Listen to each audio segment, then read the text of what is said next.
Hey guys, sorry, was having some internet problems with the Ethernet cable that's plugged into my computer. Anyways, we're back. So, she tells you for a more mature one, it would cost you around 500 to about 2,000, and then if you want a brood mother globule, that one is quite expensive. I see. So it would be, however, it would be ideal for one who does not have much space to go for a younger one, correct? Yes. Okay. All right. And that should. One more question. Of course. Do you by chance know where a library is for after this so I can understand a bit more? There are no public libraries, but if you want to chance speaking to any of the curators of the collections, you can try. But they're private assholes. They don't really speak much to outsiders unless you join their collective, and you have to have some reason they would allow you to join. Some information they don't. Something intriguing, enticing. And then you have to Perhaps be 10,000 year initiated. old history. I'm sorry, what? Perhaps some 10,000 year old history experienced from in the first hand. They have many books. You can attempt to, but I wouldn't recommend it. They don't really like members of our guild much because we explore the unbeknownst, and so do they, but they kind of collect for themselves while we share what we find. I see. In I fact, understand. many of our books that we have here um, are from previous members of the collection sharing with us. If you would like, I can give you some books, but I don't believe they go into what you're looking for. But I may be wrong. What are you looking for? Mostly to understand how things work. I'm not from here, nor am I from, how do I put this? The 10,000 years was not an exaggeration. Alright. Well, if you're looking for how things work around here, I can just give you a brief explanation. Horizon is on an asteroid belt. It is on the edge of a universe that was created long ago, long, long ago. Um, it's believed to be the edge of. How should I say this? The edge of a universe that is titillating with life. We of Nova do occasionally travel in and between this universe. However, the universe beyond, the edge of the universe as it's called, is much further in deep space and provides many dangers. Horizon itself was built as a frontier town for explorers who wished to explore the horizon, thus the name. Many people don't come, many people come, and it's been built up over several hundred thousands of years if you're going on terrestrial time. Many people have come here, exploring their horizons and wishing to discover or loot ancient worlds, find new worlds, discover and settle down their roots in inhabited worlds. There are many unexplored things beyond Horizon. We are the gateway to the unexplored. Horizon has a system of laws. Though many of the physical laws are completely unbound, such as flying ships and energy like cloths. Sorry, I don't know why I stopped talking. The many laws that exist here are basically do not murder without defensive reason, do not steal. Um, there's taxation. There's many other laws similar to that. Basically, don't do anything that is frowned upon. Necromancy frowned upon. Killing frowned upon unless you're in the arena, which is quite fun. There's exports and imports to here from the outer regions and the inner regions of the universe. What else would you like to know? I think that likely covers everything I need to know for now. Well, and you, Angus, is there anything you would like to know? Mm. Uh, a housing in guild, or must we rent in the city? You can pay for about a week's worth of. We allow you to house in the guild, but after the first week, you have to start paying weekly, about one minute credit each week. Of course. Thank you. Uh, Come, Turtle Man. Let us negotiate more reasonable price. Yes. As we are now going to head over to uh, Jeremiah. Yep, Jeremiah. Jeb- Oh, it's Jeremiah? I thought it was Jebediah. Jebediah, sorry. Uh, Again, I'm sorry. Mm, My Okay. own memory's not great. That's why I take notes.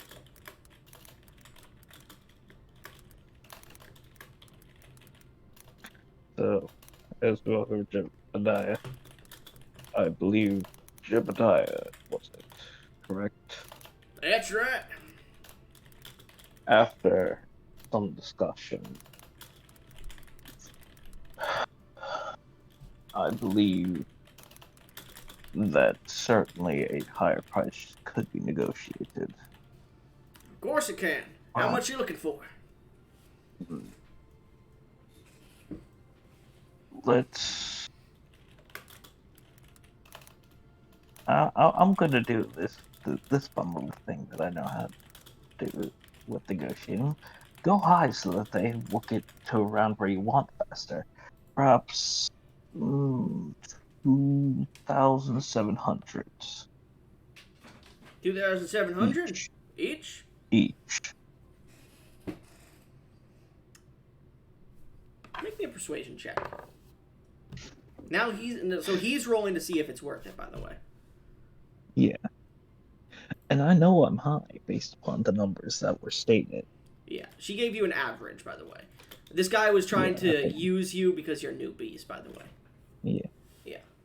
I figured as much. Tends to be the case, unfortunately. Yeah. Like, he wasn't lying about the jobs he was offering you. He was lying about how much it could be worth.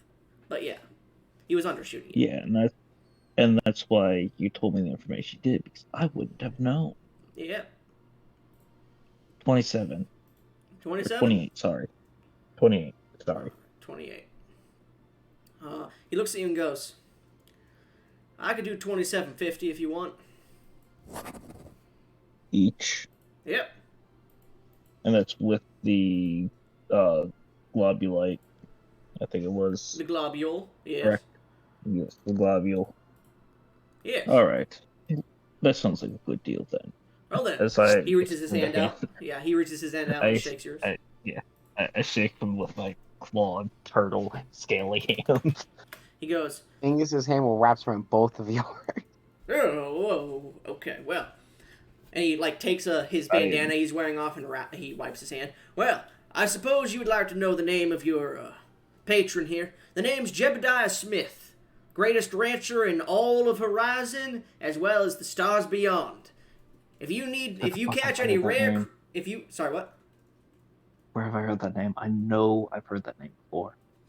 It's a Western name, most likely. I just came up with one on the spot, but yeah, he goes, if you ever come upon any interesting creatures and manage to find yourselves in their possession and you don't know what to do with them, bring them to me. I will pay you a fine price for them. I am a purveyor of exotic creatures, and I am the greatest rancher you will ever meet. Don't talk about them westerns. They are evils. They are evil abusers. You understand? Yes. I believe so. That being said, I have to figure out some of what is actually an interesting creature. I've explored this plane a tiny bit, but again, that was long ago. Nor have I physically been here very often. Well then, And then here's your spear. now, Here's your pyramid. He tosses it to you. Let me know when you get the job done. I'll be here drinking. Oh, and if you need any weapons or anything provided to you, because he looks over, terrestrial weapons don't really work well against certain creatures. You let me know, but it should be well against the boulette. Even, and he like takes out this revolver and spins it, and you can see like these tubes that connect to parts of it. This right here is a light revolver. It shoots out, and he like looks over, and he looks towards a bottle. As you see this just beam of blue energy just fires out of it and hits a bottle from the distance. It doesn't even shatter the bottle. The bottle just spins and falls to the ground. Set to sun at the moment, but it fires out particles of light. We in the astral sea here prefer to use energy-based weapons because many terrestrial creatures don't seem to have very much resistance to them. You understand? Yes, I do. So when you complete it, we'll talk more about what weaponry I can provide to you on any cases in the future if you wish to continue working with me. But for now, that's all I got to say. I'll be here drinking. And he starts to drink. All right, then. Another one turned to Angus. Shall we begin, then? By the way, if you look in the Edge of all NPCs...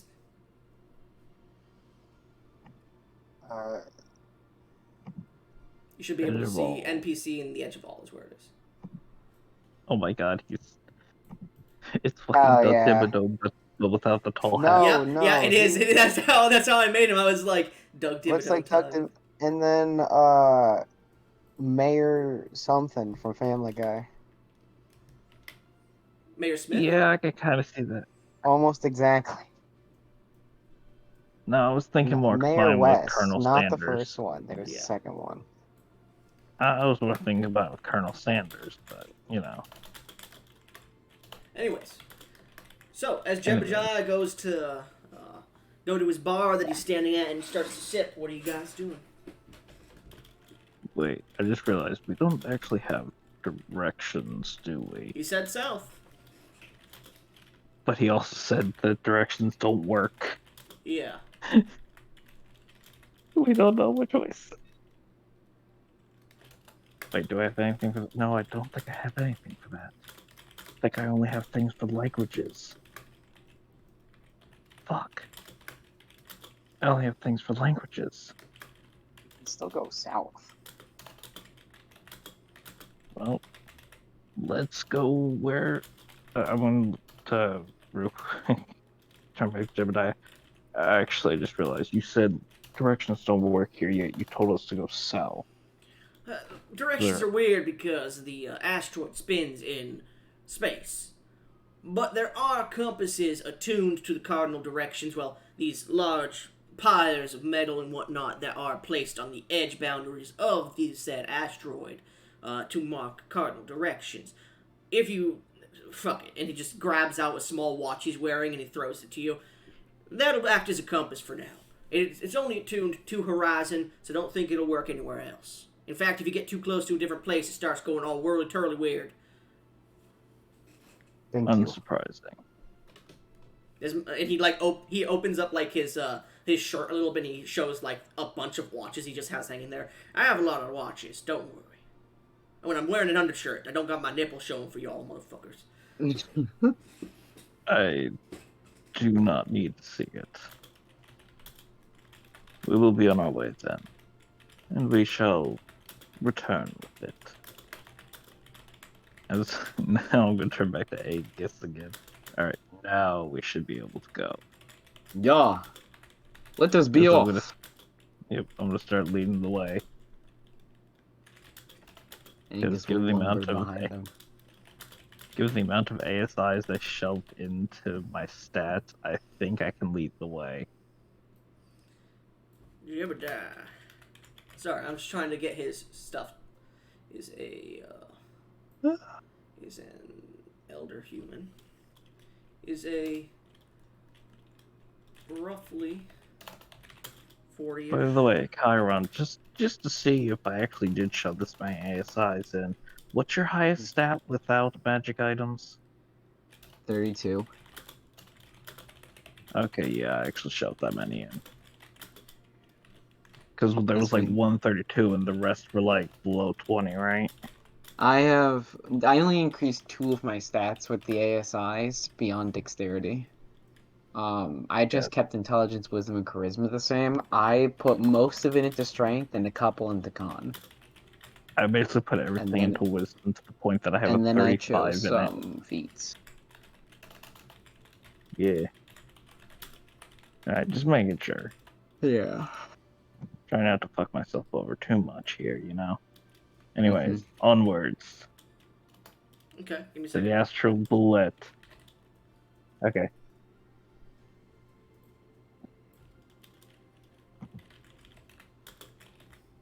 Height let's go. is 6'2". I'm just getting his shit done before I finish here. That's fine. Boom, and then he is class rancher / space cowboy. That's gonna be his actual fucking class. Space cowboy. See you later, space cowboy. Howdy, partner. Space boy.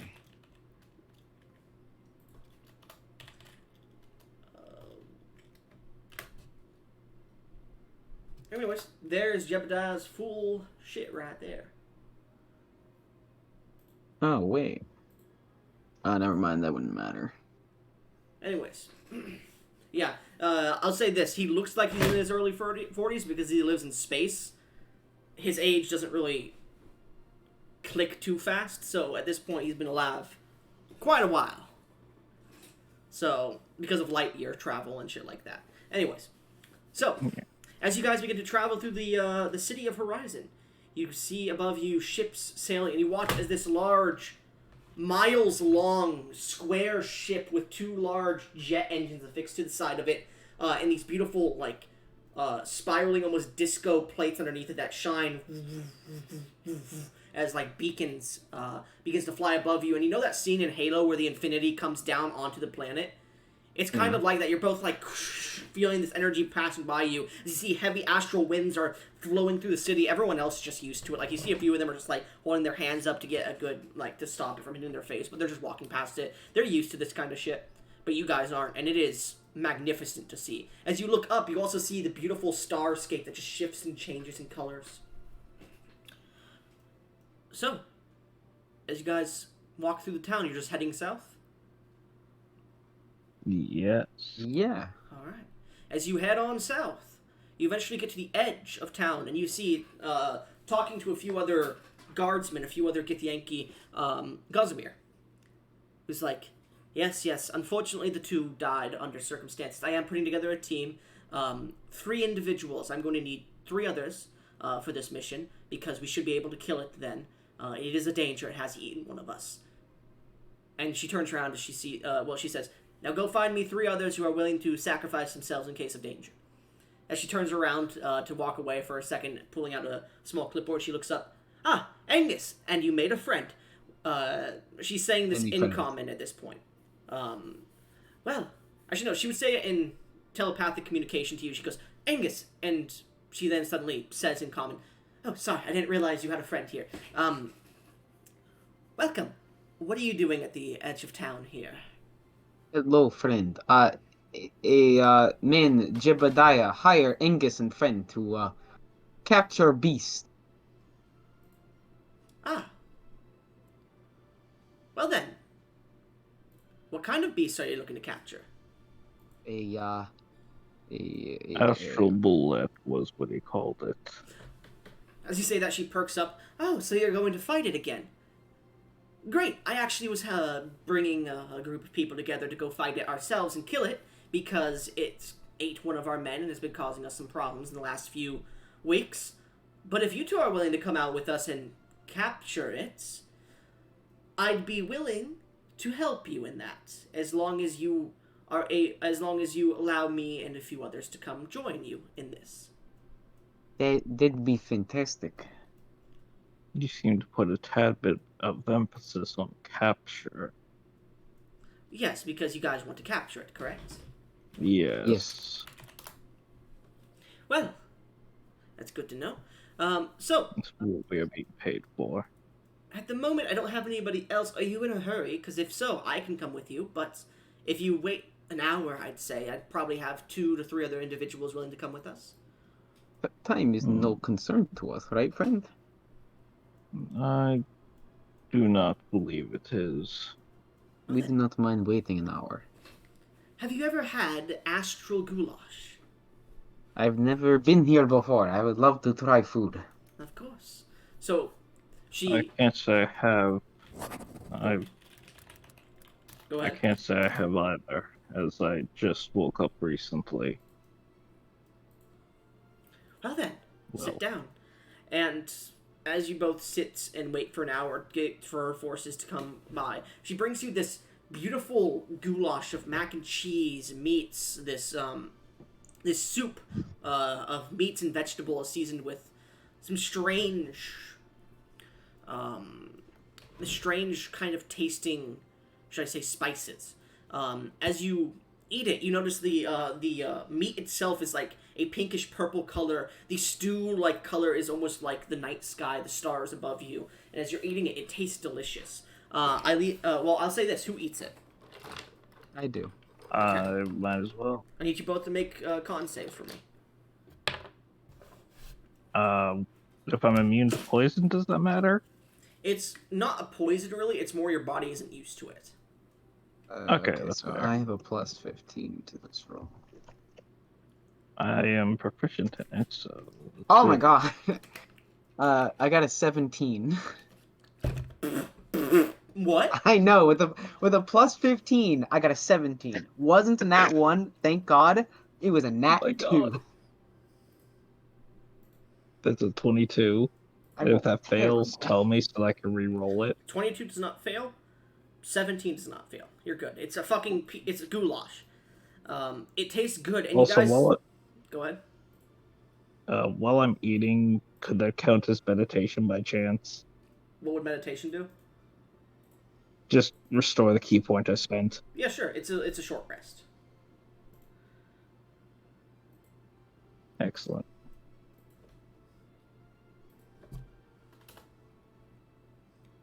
So, Yeah. as you guys finish your short rest and eating, you feel rejuvenated by this new taste, this new energy that's pouring into your body of these delectable tastes you've never tasted before. And you gain 7 temporary HP. Not much, but it's temporary HP. We love bits of HP. Remember, these are normal Githyanki, so that's a lot for them too. Yeah. I must say, I may not need to eat, but I certainly cannot say I am against it. Well, that's good to hear. I know I made this fucking boulette. Where the fuck is it, man? Monsters. Filter Creations. I know because I said I'm done with the Astral Boulette, so it should have been saved. Right? Yeah. Did I send a... It might be in Homebrew, actually. Give me a second. I might have it in here. Goblin Homebrew. No. Homebrew for DM. Clown Race. Slime Race. Corrupted Boulettes. Is that what it is? I don't think so. I think that was a different thing. Keep going up.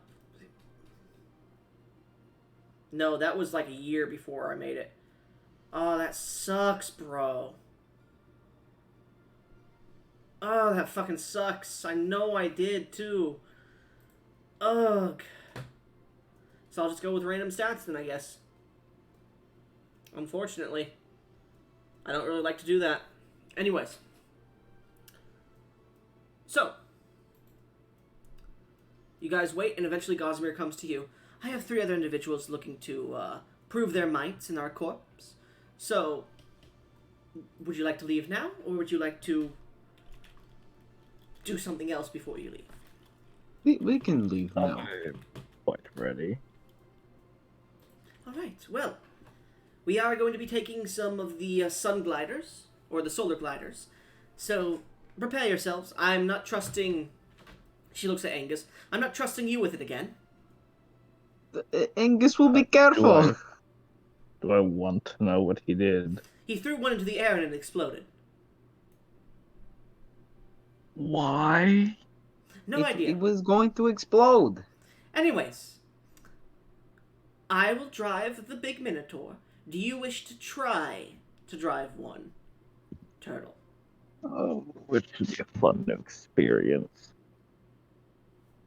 Alright, well, come with us. And you, moving along the outer wall of this city, you eventually come to the barracks of these guards, and you see right next to it, there's this large, like, metal gate that seems to open and close on a system that can open. And you see next to it a small, like, parking lot almost, where you see, similar to the wakeboards or the surfboards with the large poles that have the sails on them. I couldn't fucking think of the word sails for some reason.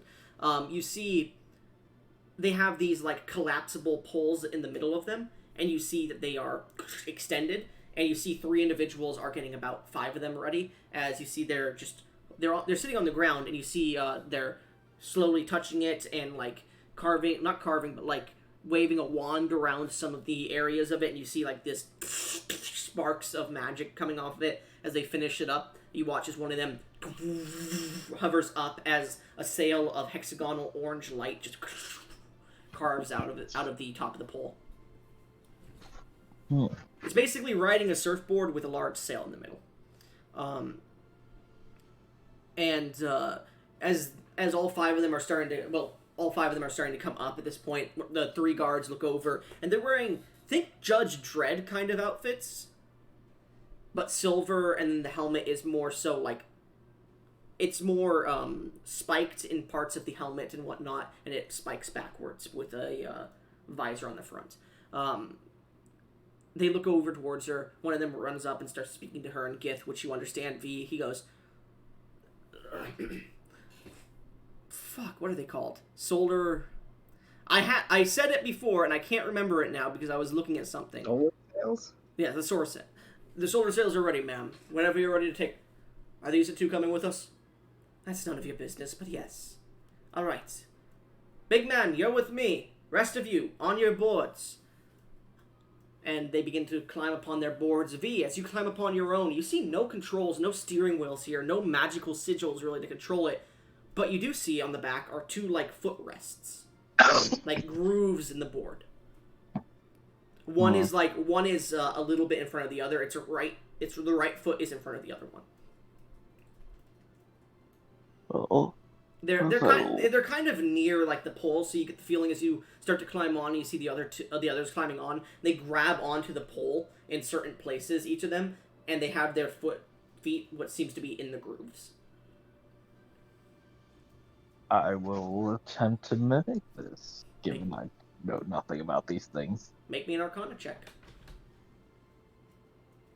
Do I have proficiency in that? I don't think I did, but... Nope, no I didn't. Okay, let's see what happens. Probably should have in hindsight, but whatever. What's done is done. That's 5! What'd you say? 5? It's a 5. 5. Wait, let me double check. What's this apply to?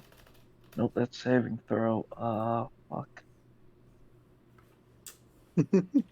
Oh, do I have something here that might help? Oh, no, I didn't.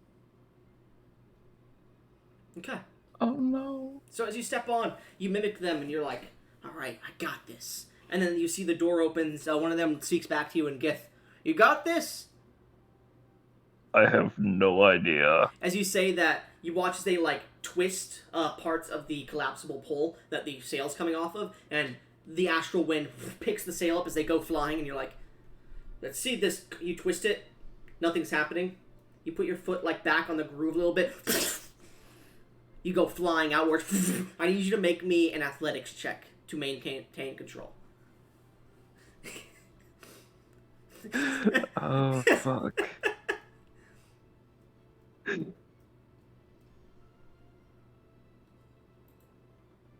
That's why I'm 21. struggling to decide what I want to roll. 21? Yes. As it's starting to spin and spiral, you're watching as the asteroid goes up, down, up, down, up, down, up, and you're about to hurl, but you twist and put your foot back and catch yourself as you start to glide. And these things move fast. They're moving like 300 feet a second above lunar surface on this asteroid. Dust is being sprayed behind you as the others like start to form around you. They're doing like sick tricks off small hills, and they're the one that asks you if you were ready looks at you and goes, "Looks like you got the hang of it. That was a rough start." A tad bit of one, yes. How you enjoying it? She running like they run kind of weird, huh? Can you feel the engine purr? Can you feel the sun on your face from the sails? It's certainly far different from anything I've experienced. Yeah, you're more so focusing on not getting blown off because the wind is just trying to push you off. Yeah. That's why he- my response is so He looks generic. He looks over to you and he goes, "Oh, that's your problem. Take your left foot, the one at the very back, and shift your gear. There's about 3 gears on it. You're on, we call it chaotic mode. It's it's an unsafe mode, really. It gives the thing the most power." Oh. As I'm going to follow his instructions. Make an Arcana check with advantage. Okay. Hey, you made one Get 2 nat explode. 20s. Did you get 2 nat 20s? 8. 8. 8. You shift it, and suddenly the the solar sail goes dead. Like it stops immediately. I need you to make another athletics check to hold on. Wait, no. Undo it. Undo it. Undo it. Do another Are you redeem. Do not redeem. You're a strong 26. fucking turtle, Jesus Christ. 6. No, I just have proficiency in athletics. They have 26. Yep. 26. 26. You manage to hold on and put your feet back into these grooves, and you're like, and he's like, he starts circling around you. No, you put it in stop. That's the 4th gear, we'll say. There's 4 gears. There's stop, there's first gear, there's second gear, and then there's chaos gear. Now, and he jumps off, and he One of these, he or jumps even off. seen one of these. He jumps off and he like goes over and starts to put your foot. You can feel the shifting. Oh, that's why you're fucking wearing a boot. He takes it off because it's a leather. It's a leather boot, and he goes, "We have specifically designed boots for this. I see why you can't really do it here." And he starts to put your foot upon it and like starts to show you the different gears. This is how you stop. This is how you put it into first gear, which is called cruise control. Second gear is called normal speed. We don't really have a name for it. It's just what you normally want to be on. Third is chaos. It's the fastest it can go, and it can break the engine sometimes, which makes it explode. I'd recommend not keeping it in chaos. I'm going to take a wild guess and say that's what the Minotaur did. No. I don't know what happened, but anyways, you're going to want to stay in second gear usually, but if you're like if you're going to go around tight turns and whatnot, first gear is necessary cruise control, as we call it. But stop is for immediate stops, as you can tell. It doesn't really have a slow stop, it's a complete stop. To slow stop, really, you're going to want to let go of the throttle, which is what you're holding with your hands. Okay. Alright. Well then, get back on, let's get this going. And he jumps on his and gets flying. Do you fly as well? Might as well try again. Alright, you begin to fly at 300 feet a second. I will say, with the instructions, you are now proficient in sun sailing. I will add that to my notes. Yes, sun sailors. Yo, big pods. Because at this point, it's been like an hour of you guys traveling and getting you back on track and whatnot. As you guys continue to move, you guys eventually get through to these large canyon-like walls on this asteroid, and you see the 3 guards are like getting a little bit nervous as Gossamer is like, you're holding on to Gossamer on the back of hers, and she's like going a bit slower. She goes, "Now this is called the entry horizon. This is where the direction we're going is usually the direction people state that the founders of the city of Horizon landed on the asteroid. We can go to the landing site if you want, but it's kind of out of the way. This is the canyon they crossed through to create the city." Very interesting information. As you can look up and right and left, and you see like these silverish blue kind of veins that run through these rocks. Those, funny enough, are quicksilver. Wow. It hardens and materializes into this beautiful ore here. It shines and reflects the many different moonlights of the stars around. It's quite, at this point, out of the ground. Gazamir's entire Sun Sailor is just broken from below as I need you to make a dexterity saving throw, Angus, as a large purple familiar maw crunches up. And Gazamir can Oh, if we find it. Where's my 24? 24. Yeah, Okay. I was hoping to Can get I a minute attempt to catch study it before we Gosmere? fought it. Gazamir is swallowed immediately as the boulette lands on the ground as you land on all three, like you superhero landing, as the other 4 sun gliders go around. I need V, you, to make me an acrobatics check with this machine. Because at this point, the creature came out in the middle of this canyon, and you guys have to veer around the sides, up the walls a bit to completely ignore it. So what'd you roll? Low as fuck again. 18. 18. Easy enough. You swirl around it and stop, and you all park on the other side as you're all standing there, and you watch the 3 guards go, Gazamir's down! Grab your rifles! As they start to take off from their back these large rifles, similar to the one you saw. Similar to the one... They're like these assault rifles with these different tubes on it, as I stated earlier. And they all take them and start to jump off... Well, 2 of them jump off the machine and start to shoot at the boulettes. As you see, the rays are just deflected off of its carapace. I need everyone to roll initiative. I was gonna say I was gonna do something. But what do you want to do, I'll say? Because it's technically a surprise. Oh, well, I'm not surprised because of feral instinct. Yeah, so that's why. I'm at this point, it got its surprise round at the thing that was passing by it. You don't get... That's why it doesn't get a surprise round. I'm not giving it a surprise round here. Otherwise, it would be able to attack you immediately. I was going to... we could activate Astral Self. Fuck you! Astral Self and the Astral Sea.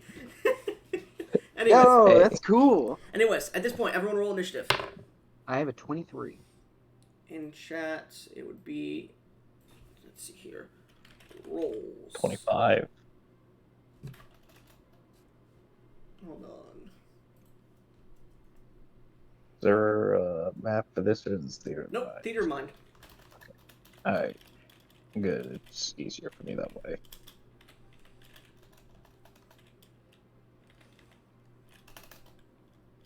Hold on. I need to go back and get this one more time. October is the 10th month, right? Yeah, okay. Yeah. Let's see here. I think it was this. Despite the name meaning 8th, yes. Yeah, okay. So, that is what it rolled for its initiative, I believe, which was... Okay, so it's +5 here. So, it gets that. I'm just gonna give it random stats right now. Yeah, okay, I know what I want to give it. Anyways, so, let me go to initiative here, just for you guys really quickly. Initiative. Just for anybody watching, I don't remember exactly what it did last time. I just know it did frostbite damage.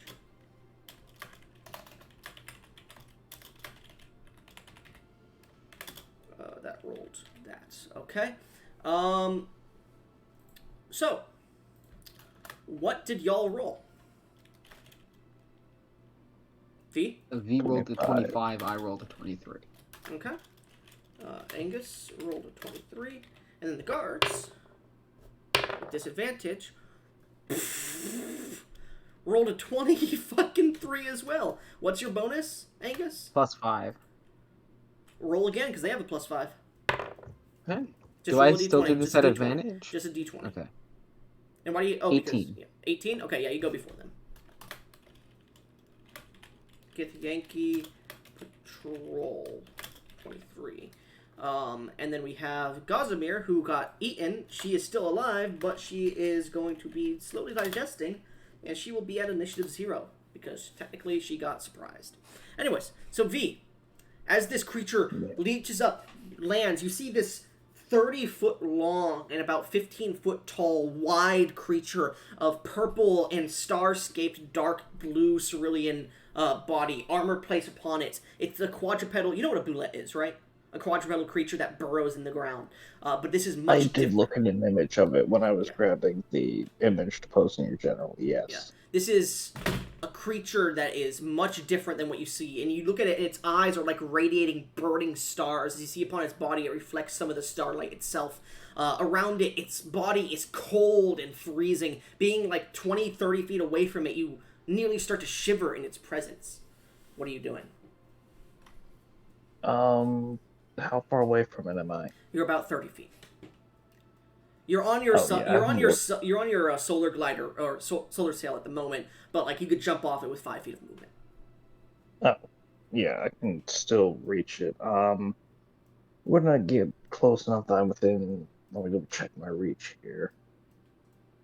Let's see. Yes, okay. So I'm gonna get within 10 feet of it because I have an extra 5 feet of reach. As soon as you enter within sorry, you said 10, right? As soon as you enter into its range, you watch as its tail, because it's not looking at you, swings back around, and you see these large spikes of just like frozen air and parts of its carapace inside the back of its tail. Its tail comes to a point, but it has these embedded into it almost, and it swings around as soon as you get within 10 feet of it before you do anything.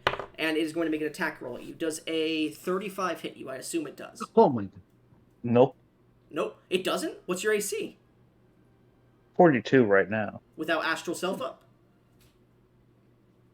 Oh god, did my internet just cut out again? Yep, my internet cut out. Give me a second, guys. I'm waiting for it to come back up. Give it like 20 seconds. Hello? Testing? Testing? Can y'all hear me? And Discord crashed. Of course. So you said I wasn't able to get astral self up? Hold on. Give me a second here, guys, because my Discord crashed, so I didn't hear anything you said. So, it says Discord's open, but it doesn't look like it's open. That's weird. Yeah, give me 1 second. Let me open Task Manager here to close Discord and then open it again. Okay. Alright. But yeah, you didn't get it up because as soon as you started running towards it, it swung at you immediately. So okay. without Astral Self, it's 42, correct? Oh, it's up now. Okay. Oh, no, it's 40. 40? Yeah, it still misses. It has a plus 20 to hit.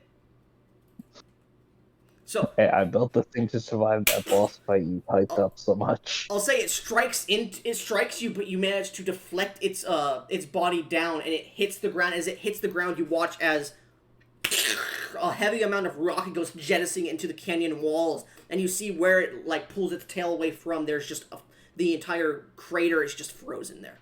This thing hits hard. Anyways, continue your turn. Wow. So since I didn't by the way, that didn't use its reaction. It just does that whenever you get within range of it. Yeah, I figured. So I'm going to go ahead and activate my astral self. Mm-hmm. So would you like to describe what your astral self looks like as you run up and like focus in as the zen and ki from your body starts to flow and starts to come out of you a little bit?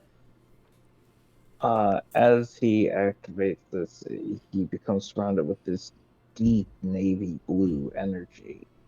Almost, it's deep navy blue. As his head seems to project slightly outward, his arms seem to form these much larger, monstrous arms. What's her name? Think of the one lady from Skullgirls, the one with the hat. I don't play Skullgirls. Karen, you know what I'm talking about, right? I don't know. You remember her name? Is. God damn it! All right, hang on. Oh.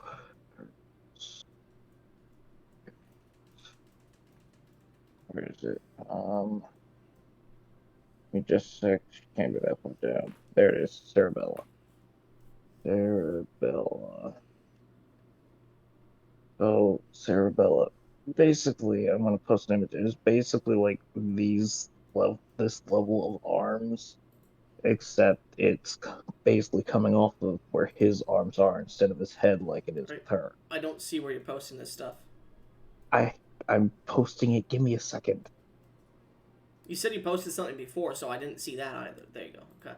Oh, okay. I know who that is. Yeah, I Yeah. just didn't know where they're from Yeah. or anything. Yeah. So Yeah. they Okay. come out. They come out of like the head Yeah, that's like, poking out. Okay. yes. Let's see. His head seems to slightly enlarge, like, and become like this. Uh, Funnily enough, kind of like a frogmouth helmet. No, not a frogmouth helmet. It's just a very heavy looking helmet, but it's made of astral energy. Okay. As his shell seems to grow thicker,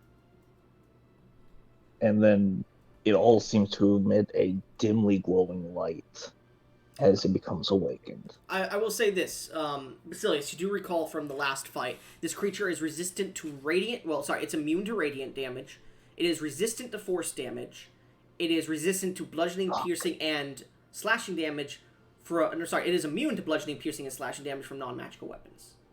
Just so you're aware. It's resistant to everything I do. Wait, is the force damage optional? I will say this: the key, if you, your hands, your fists are considered magical weapons as a monk. Yeah, here's the thing: they do force damage.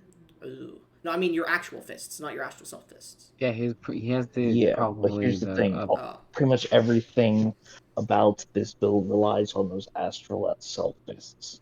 Okay. I'm just letting Yeah. him know. You don't know this though, V. Your character doesn't know what the fuck this thing is. Just that it's a boulette that's strange. Well, that's okay.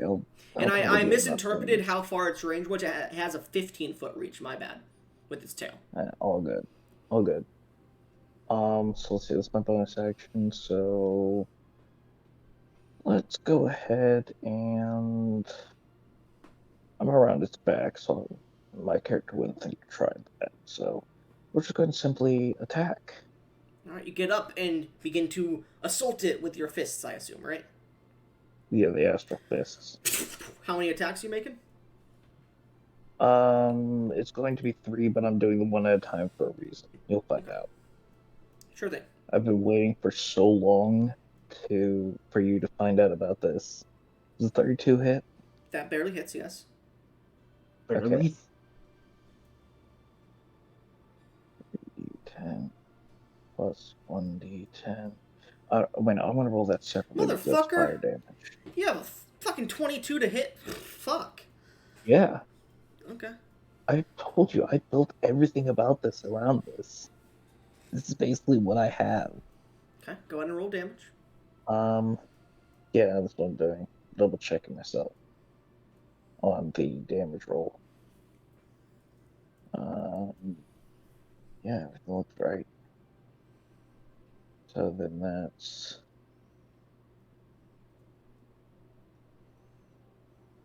This is the force damage, so it's 36. Okay, so that is reduced. And the 1d10 is fire damage. Okay. You guys didn't do fire damage last time. Fire damage is just normal. Last time I think Wahoo didn't even get to go. Yeah, no, he didn't get to go. You got it in one turn. He made it flee in one turn. 18 plus 7 is 25. Okay. Alright, now here's the glorious thing after waiting for so long for you to have to suffer with. Goblin. The Gloves of Soul Catching. Chiron, you remember this item. Yeah. So what this does is that it's 2d10 force damage by hits. That's why it's 3d10. Then when I deal damage to a target, I can heal from the force damage dealt. So you heal 18. Well, no. Because instead of gaining HP, I can choose to gain advantage on one attack roll, ability check, or saving throw I make before the end of my next turn. Which I'm doing that instead since I'm at full. Okay, sure. So as you punch it once with this hand, you watch as its armor cracks a little bit, and using that, you punch it again. And you continue your assault. 26 does not hit. Fuck, that misses. As you go to strike again, you actually slip on a bit of the ice that's forming around it. Oh, and you're not hitting it physically with your own hands, so I'm not counting it because it's your astral self hands. But it does have an ability if you hit it with your fists. Or any melee attack that you are making. Besides the astral self, because it's not you. Yeah. Actually, no, you would have to get within how many feet to do this? To attack it? 10. 10. Okay, good to know. Yep. And then because I made both those attacks with my astral arms, I get the third attack. Mm-hmm. So 37. 37 hits. So on the first hit, I actually do need you to make a con save. Because the blood sprays out of it a bit and hits you even within 10 feet. Yeah, sure.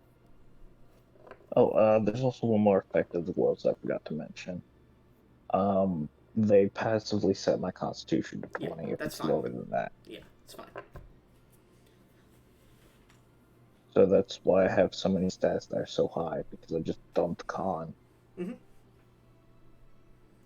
Alright, let's see, it's my con. 2 plus 11 for the save, right? So I'm proficient of that as well. Proficient in everything, so yeah, buddy. Does that fail? That is a failure, yes. Alright, spending a key point to reroll it. That's a failure. 21. Damn it. That's okay. Okay.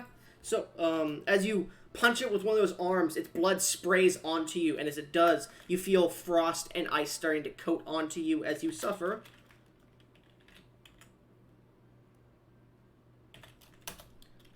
22 points of cold damage, and you are frostbitten 1. Remember that, please. Alright. I don't know what that does. Just remember you're frostbitten 1, please. And then go ahead and roll damage for the second one, and then I need another con save after that.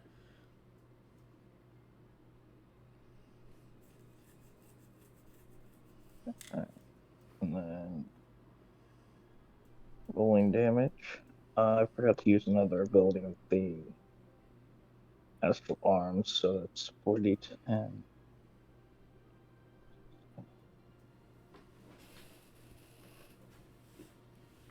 35.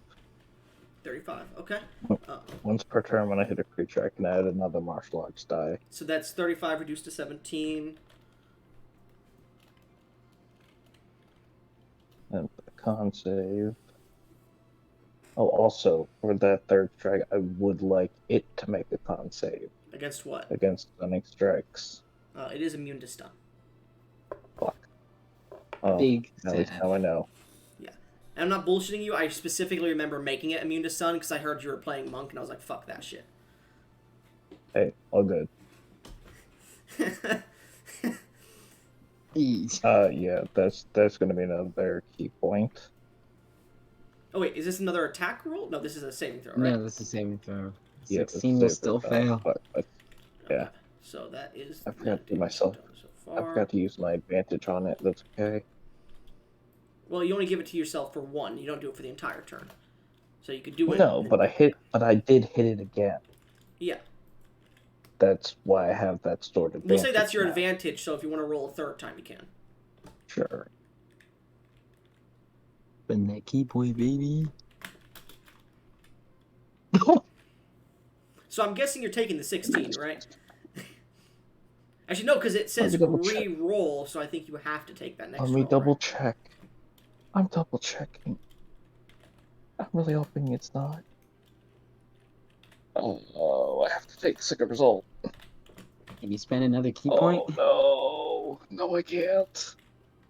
I'm so sorry. Okay. You suffer, it is, yeah, there it is. You suffer, because you're frostbitten, 42 points of cold damage, and you're frostbitten 2. Well, I'm going to start healing from the damage dealt now. Yeah.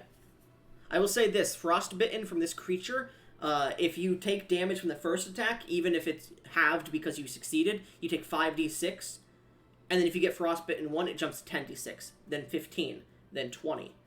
So the more frostbitten you get, the worse it's going to get. Anyways. This is gonna suck. Yep. Anyways, you've done 42 damage to it?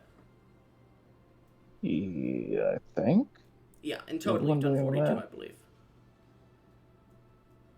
Yep. What? He's only done 42 because he did 35. 18, 25. Yeah, because remember, the force damage is halved. Yep. 42. Yeah. So as these hammering fists of force-like energy are hitting, it doesn't seem to be doing as much as they hit, but they still crack a little bit. And you can see what seems to be under the armor, a small bit of, like, glowing energy coming from the cracked area on the backside of it.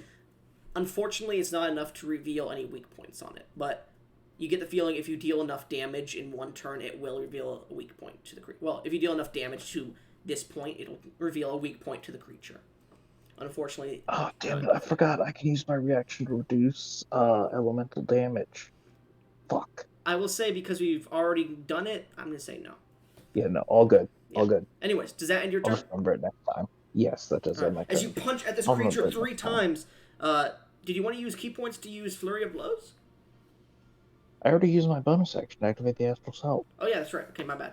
I forgot you did that this turn. As you finish this and you take a step back, you look towards your astral hands and they are freezing over with ice, and you're like, "That's weird." And you look down towards your hands and you look down towards your hands and your body, and you're just freezing in this atmosphere at the moment. Anyways, at this point, whose turn is it? I believe it is. It is mine. Angus.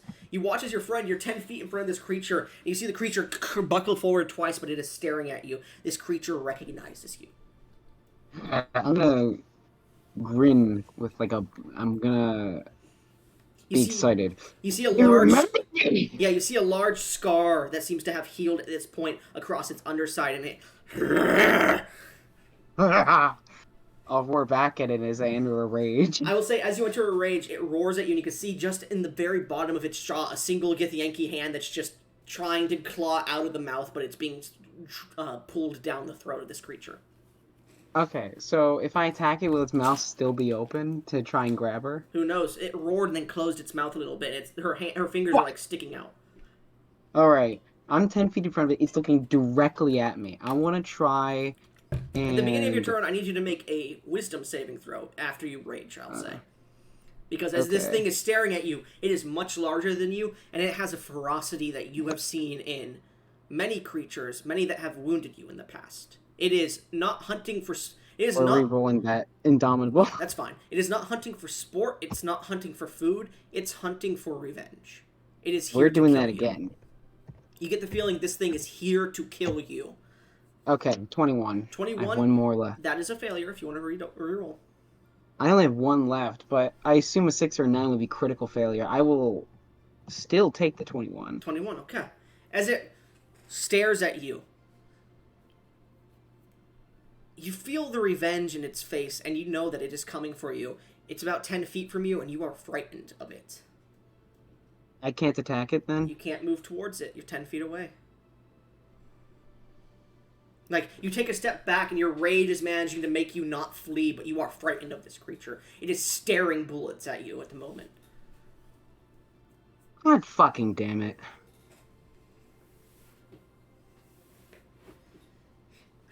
I'm sorry, man. I will say at the end of your turn, or as an action, you can make another save against the frightened condition. Actually, hold up. It would be against its charisma. No, 21 is a success. Sorry, I was thinking of something else. Oh, thank God. Yeah, so you nearly feel frozen in fear, but you manage to shake out of it in your rage. And I'll surge forward 5 feet, and I will attack it 5 times. Well, you have to get 10 feet closer to get within 5 feet of it. Am I not already within 10 feet of it? You're within 10 feet of it, yes, but you have to get... If you want to be up to it, you have to move 10 feet forward. Okay, then I'll do that. Alright, you leap forward, and you're using a great axe, right? I'm using a Vorpal sword. A Vorpal sword. You strike down with your sword. Yeah. Go ahead. Yeah. We're gonna roll 5 instances. Does this weapon do magical damage? It is a magical greatsword. It is a legendary. As stated, magical weapons, unless they specifically do magical damage or state that it does extra damage because it's magical or overcomes resistance, they are not considered magical damage. You gain a +3 bonus to attack and damage rolls made with this magic weapon. Yeah, that one. That one. If it states something like that, that is correct. But if it's a moon touch sword like that, it doesn't. Yeah, okay. That's what I mean.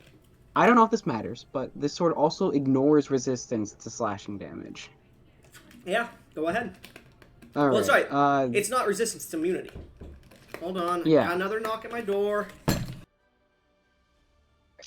This will matter greatly if I'm considered flanking with you, because I'll have advantage and I won't need to reckless attack.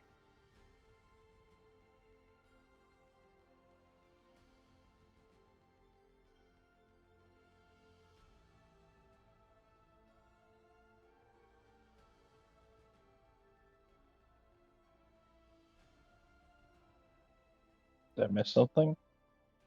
I'm rolling 5 attacks. If I am flanking with you, then I'll have advantage. If I'm not, I'm just going to reckless attack and get advantage anyways. Wait, 5 attacks? Yeah. Oh, that's right. We're still having internet problems, sorry, but go ahead. That's okay. Am I flanking with I V got to add or in my no? fighter extra attacks. At this point, you would, yes. Alright. That's what Damn, V. I was like 37, 40, 30, 29, and 28. V. I was like, yeah, that's kind of low. One of them is a natural 20. So my Vorpal sword will cut off its head unless you deem it too big, in which case it'll deal an extra 68 slashing damage. As with last time, no. Alright. Because fuck you. So, the 30, all those hit, besides the 29 and 28, those miss. Okay. So, as you strike this creature with your first blow, you strike where? I will strike at the bottom of its throat, like right where its throat connects with its chest. That's actually kind of a very armored spawn, but yeah, go ahead, roll damage. Okay, so let me get this damage. That is 2d6 plus 8 plus 3, so plus 11. 2d8 plus 11. And I'm sorry, I misremembered what it was. It uses at the beginning of its turn to frighten people. That's my bad. Oh, okay.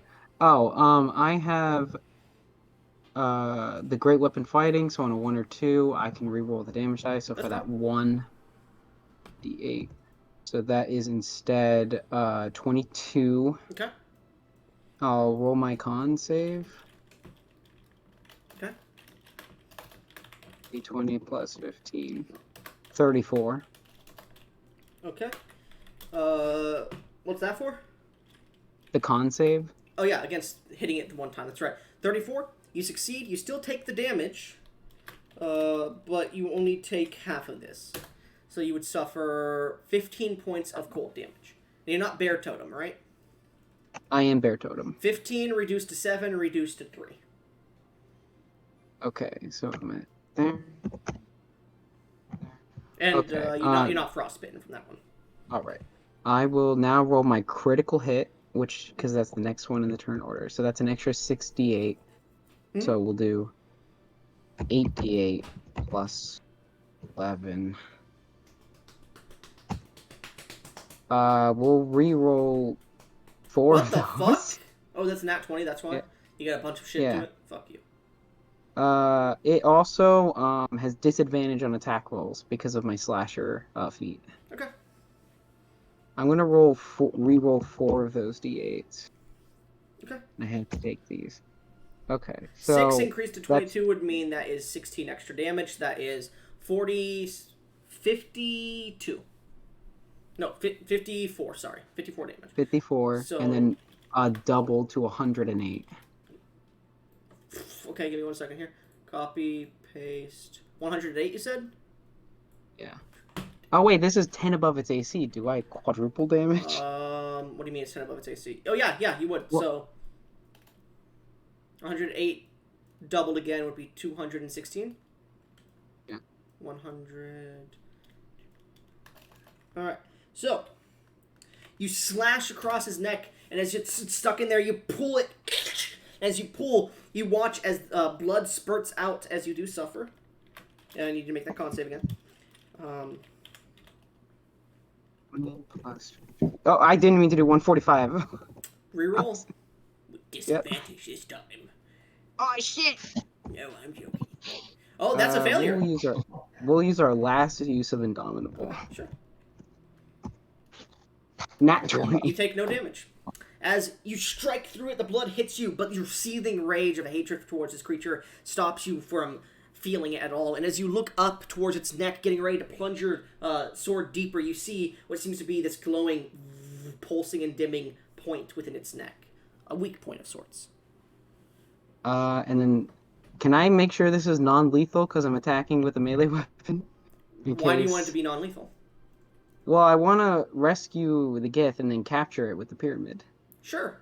Go ahead and make... Well, hold on. So, you stabbing at this weak point? Yeah. Unfortunately, stabbing the weak point makes it lethal. Okay, then... It's looking pretty injured, I imagine. No.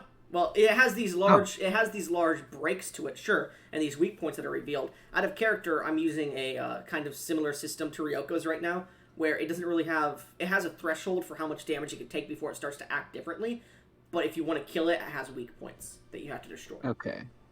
I'll hit the weak point. All right. You bring you bring it up, and the third attack was for the weak point. Then the weak point's AC, unfortunately, is a bit higher. So as you strike, ting, like it bounces off some sort of something armored inside of its throat, and you realize you just hit Gossamer's armor, and it just bounces out. Okay. And then you take 2 more strikes, ting, and it just bounces out again. No, unfortunately, no hit. So that revealed spot in its neck is Gossamer? It's a small break in its neck. The Gossamer is in there. You wouldn't be able to pull her out. Damn it. Because I was going to action surge. You can, if you want to try to continue to hit the weak point. We will do that. I will action surge. I would say this. The weak point is, like, into its nerve system there, and there's, like, heavy, like, I'll say this, at this point you could see, like, where the glow is, you could see these heavy bunches of veins and different pieces, and right next to it you could just see the very small gleam of silver armor, and you just managed to hit that 3 times instead. Like, we'll right action surge and do another 5 attacks. Alright. Go ahead. Plus 20 advantage. 34, 32, 35, 40, and then 26. The first 2... That 20 is another net. First 2 miss as you try to stab again, and you're trying not to stab her. It takes a second to get ready, and then this one you take, and for the 35, you stab into it, roll damage for that, and go ahead and make me a con save. 2d8 plus... Then which one of us has the pyramid? Did I don't think I gave it to you, do. Did I? I got it. Okay. And then we'll re-roll that 1, so it's a 7 instead, so that's 29. 29, okay. And then make your con save, because otherwise you take this damage. 29. Okay, yeah, you succeed, so you only take 19, reduced to 9, reduced to 4 points of cold damage. I lost my temp HP. Okay. Well, no, you should have lost it. No, because you only took a little bit. Yeah, that's right, okay.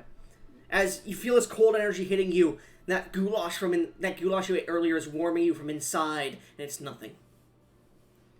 And now my crit will hit? Yep, your crit now hits. You crit this weak point. Go ahead and roll damage. 8d8 plus 14. We're going to re-roll those 2 nat 1, so 2d8. 4 and 3, so that's 5 extra damage. 61 doubled to 122. Alright, you stab your sword in and drag it across its whole neck. Its blood just sprays on you. Roll me a con save as you watch as Gossamer falls out and the creature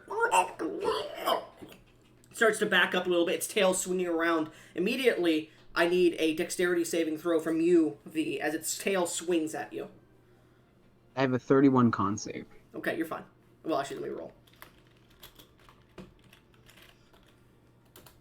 I'm going to use... Take 4 points of the cold damage, by the way. Give me 1 second. I need to double check all my features to make sure of stuff. Because I forgot to use my fighter features last time. I haven't been using any of my combat superiority dice. It's not even that for me, man. It's like, I haven't used anything. I didn't use the extra attack. I didn't use fucking... I didn't use action surge, second wind, any of it. Indomitable. Alright, so what we're going to do is we're just going to spend the key point. Sure. We'll start with that. Where's my key points? There's my key points. I will say this, you've destroyed one of its weak points at the moment, so it is now technically considered at 3/4 health. Okay. 18. I'm not even going to. That's a failure, yeah. Yeah, I figured. So you are, as it starts to violently swing around just wildly, the tail actually escapes you for a second. You're like, where'd it go? And right in the side of the head as you're knocked to the ground. You suffer... Where is it?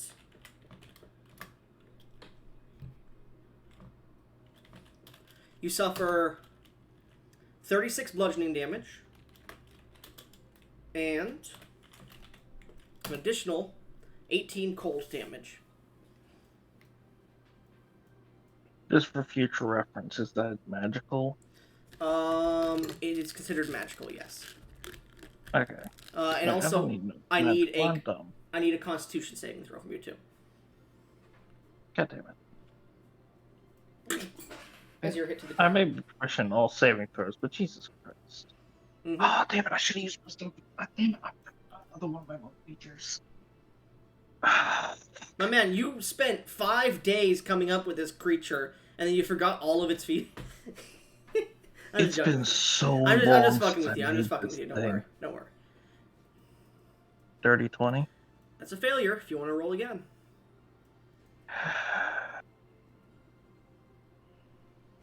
It hit you pretty hard in the head, by the way.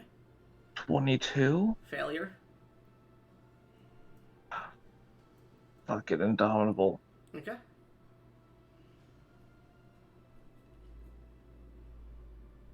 $29. That is a... Actually, hold up, because it's... Nope, that's still a failure. Actually, no. Technically, if I'm calculating correctly, give me a second, because this is con save, right?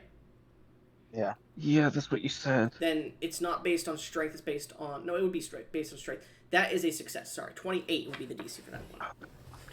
So, as it hits you in the head, you start to feel like everything starts to swirl around you, and you feel like you're about to be stunned as you're about to fall to the ground, but you manage to shake it off as you hit the ground.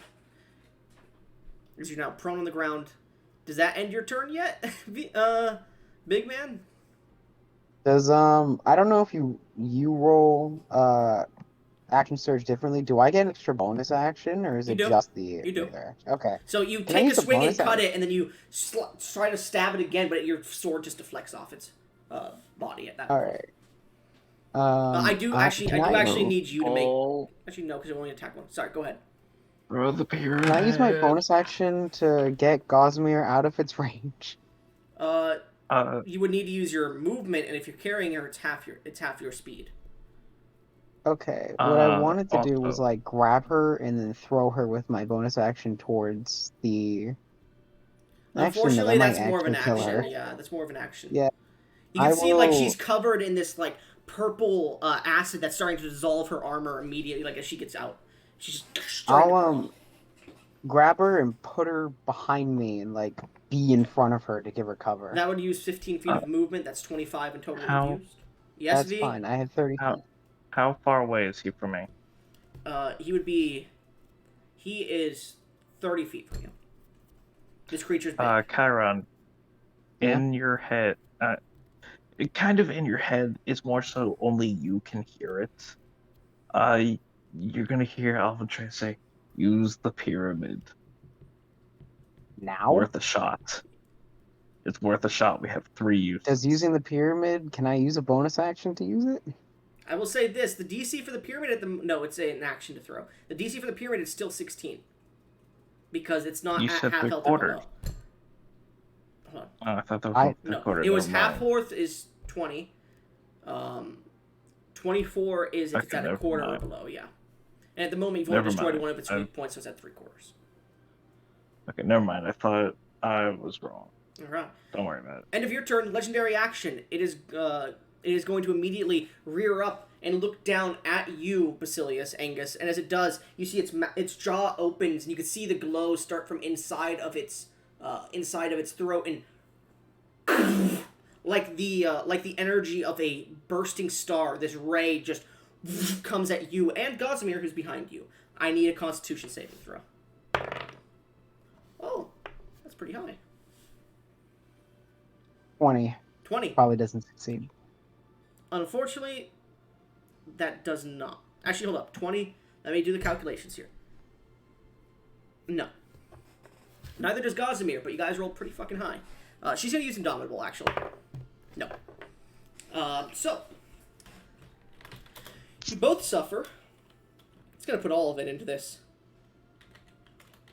Is Gosmere about to die? Most likely. No! 67 radiant damage. Because of her armor, she takes half. And because of my bear totem, I take half. Yes, so that would be 33. 16. So, you know that scene in, like, Thor, in, like, the Avengers Endgame where Thor's, like, getting hit with the full force of the start? That's basically what's happening. It rears up on its back legs and just directly down. This shockwave of energy just sends cracks through the bottom of this valley as you're getting hit with this radiant blast.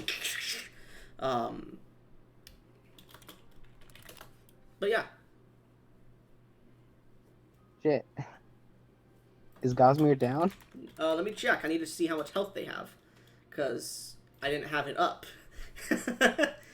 Oh, she's alive. She seems heavily singed, but her armor has protected her from the radiant damage a bit. The armor is, at this point, ruined to an extent because she was both being corroded by the inside, which protected her from taking any damage. But her armor is nearly gone, and then it hit the armor itself. So the armor is basically toast at this point. She just stands there, pulls out her glaive-like weapon and looks at it. It's like started to be coated in this same shit, and she's like, ah. Anyways, does that end your turn? Oh wait, that was its legendary action, so your turn was over already. Okay. Alright.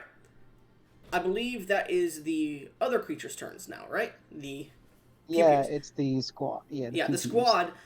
You see the one that's on its solar sail immediately turns it and out of the way goes towards the boulette, and it sees it approaching. As soon as it gets within 15 feet from behind it, the tail.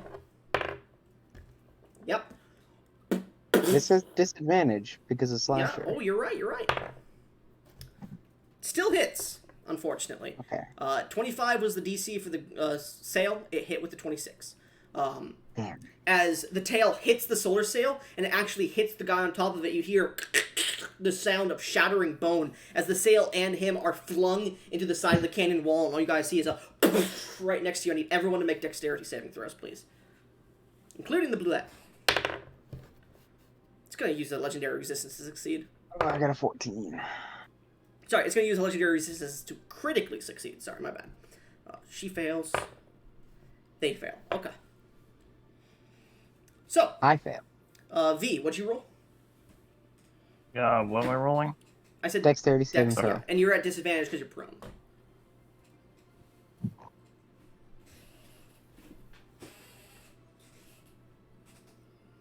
Hey, 19. that's still a success. DC was 15, so shit. unfortunately, Basilius failed. Unless you want to reuse I it. failed by 1, but at least it wasn't a critical fail. Yeah. That's I'm thankful for that. The Boulette almost critically failed, but then it instead of used its legendary resistance to critically succeed, so it takes no damage. As the solar energy just passes over its head, everyone besides you, V, suffers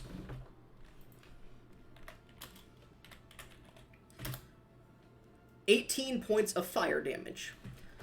You watch as the two Githyanki warriors that are there get singed heavily, and they look up and pull out their weapons to get ready to attack. As she, let's see, that's 45, 54, 18, 33, 40, 51. Gazimir is looking fucking rough as shit. Like, she is singed and heavily beaten, and she is about to fall prone, but she's holding her glaive out. It's not activated just yet. Githyanki warriors are going to charge at the Boulettes, getting within 15 feet of it. That hits. That hits. Its tail, which swung to the side to hit the other one to the side. These two run into the way, and it quickly knocks them into the other wall. You guys just hear as they both fall to the ground into heavily broken piles of bones. You can hear them slowly dying. You can still help them, but they're slowly dying. That ends their turns.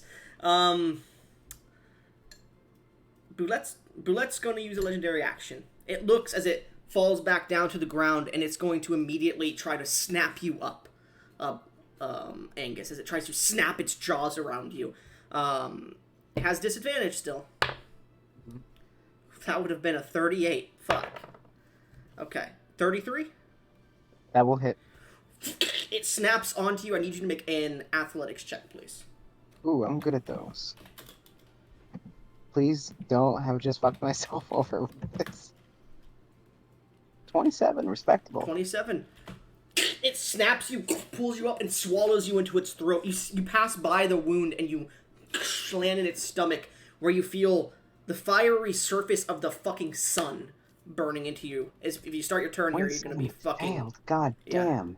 You're gonna be fucking taking radiant damage if you stay in there, by the way. You suffer 62, reduced to 31 points of piercing damage. Well, not piercing. It'd be... I would say piercing, yeah, because it pierces into your skin and pulls you in as it swallows you. Okay. 31. And its turn now. It's gonna look towards Gossamer, and it's gonna look over its shoulder towards the individual behind it, and it's going to immediately jump up and attempt to burrow under the ground. Gossamer is gonna make an attack of opportunity if you would like to as well, V. And she has Sentinel, by the way, so that's what she is doing.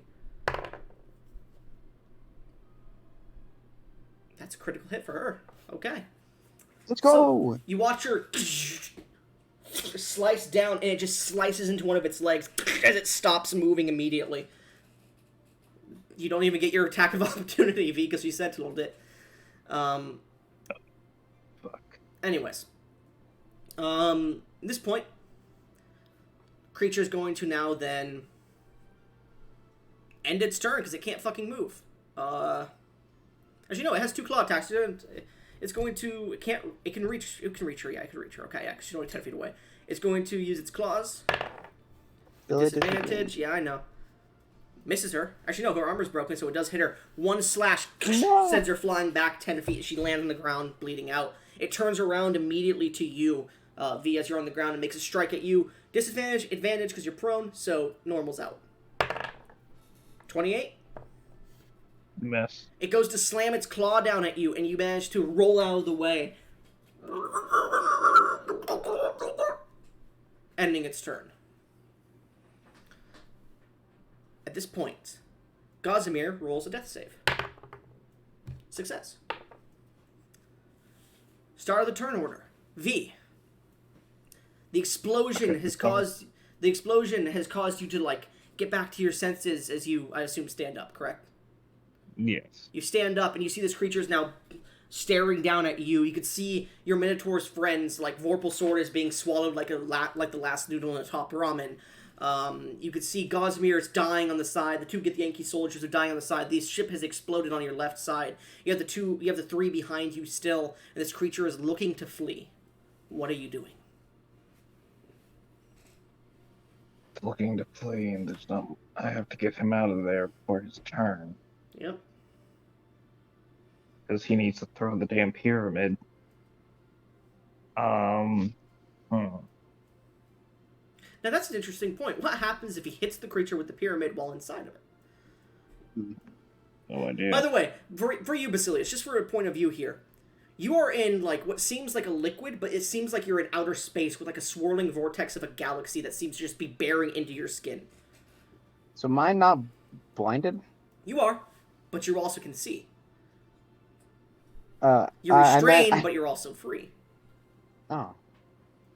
It looks like you're in the middle of space, but you're in this thing's stomach. So, first thing on my turn, bonus action, we're going to rage. Okay. It doesn't do a whole lot for me, but, Yeah. might as well. Then, Also, first thing to do, because now I remember to have all this shit, it needs to make me a dexterity save.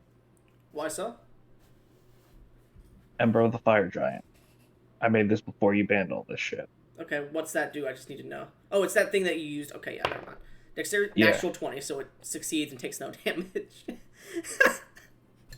Son of a fucking bitch. It's like a 35, too. Give me 1 sec. I gotta have something to reroll that bullshit. No, I don't, because I don't have silver barbs or shit like that. Silver No, barbs no, no. is Although, banned. yeah, again, I have nothing like that. Okay. But yeah, so that sucked. Um, well, next up we are going to try and hit it Sure. since I'm up. Specifically trying to aim to make an opening for, uh, So you're aiming at its lower stomach, correct? yes, Okay. Are you using your astral fists? yes. Oh, Uh, uh, hang on, hang on. So everybody Fuck, that's a watching, nat he just one. rolled That a doesn't nat help. 1? We're is seeing it if he has considered anything he can flanking? do. No. I'm, Damn it. You are not threatening the creature. You are inside of its belly. let's see. Like cookies and milk on Santa's birthday. Wait, that's not right. I need Can you something that re-roll the lets key me. point? I'm trying. No, I can only do that for saving throws. I'm Do trying to reckless find attack? something. You're a barbarian. I'm a level 1 barbarian. What the fuck, V? The rest of it's all in fucking monk and fighter. Uh, no, it. Damn it. Man, if you guys didn't come with these motherfuckers, they would have died in 1 second. Yeah. Let's see. No, that doesn't help me. Yeah, no, that's. I got nothing, looks like. Okay. So as you go to strike this creature, the fist goes towards it and it manages to duck underneath, and you watch its tail destroy that arm as it gets shattered. No effects, just a cool thing. But yeah, Alright. Second attack. that hits. 32. Go ahead and roll damage as you strike it in the stomach, and I need a con save after that. And you are frostbitten too, I believe, right? Yes, I am. Okay. Give me 1 sec. I'm seeing what I'm adding to this because I need to remember everything. Because, try not to forget this stuff. Okay. So this is force damage, that's 40. Okay, 40 Now it reduced says to force 20. damage. Yeah. It says force damage dealt. So You deal 20, that so would be unfortunately you would 20. only get Okay. 20 back, yeah. Yeah. Because I'm definitely choosing to heal right now. Yeah, What that's about fine. that fire damage? Yeah, I'm rolling that, but I don't heal the fire damage. Yeah, no, I That's didn't. 5 Yeah. fire damage. Okay, that's 25. Yep. Then we are going to action surge because I have that, and we are going to. Hang on, I had something in terms of my wisdom modifier.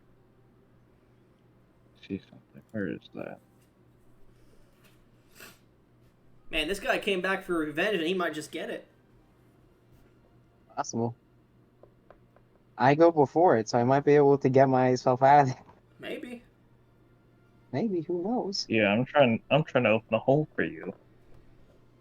Did you roll your con save for that first hit, by the way? No. Let me roll that. Okay. Of course, it has to be con, not dexterity. Yeah, you're getting hit with it regardless, is the thing.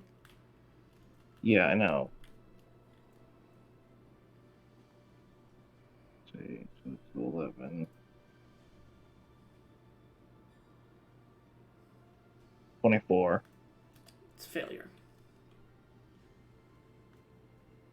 You can use a key Fuck. point. Yeah, I might as well. There's not much else I can use it on. Okay. That's 20. Okay, that's a failure too. God damn it. So, you suffer 57 cold I damage. can't make this fucking DC. And you're frostbited 3.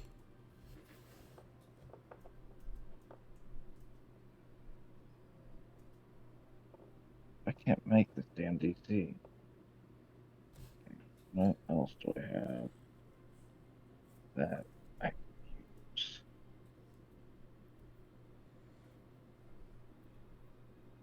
Do you want to use your reaction to have that cold damage? Oh, that's right. That's what I was forgetting. The cold damage resistance. You said 57, right? Was the 57, so that number. would be, yeah, so that would be, And it's not halving, 28. it's I reduce it by a certain number. oh, okay. And that would be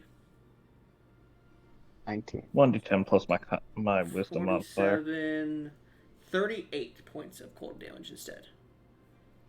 And you are still frostbitten 3. Yeah. Actually, I'll say, because that's actually an interesting point. You're using key points. I'll say you're not frostbitten 3. I'll say you fail the save, Am I using but key points for that? I'm pretty sure, right? If you are, then you don't get Double-checking. frostbitten I don't 3. think so. I think he used my reaction. Yeah, it's my reaction. Okay, then never mind. You are frostbitten 3. Does reaction consume a key point? No. So I did use action surge, so we get to go again. We go again. You've dealt 25 to its Another stomach. one.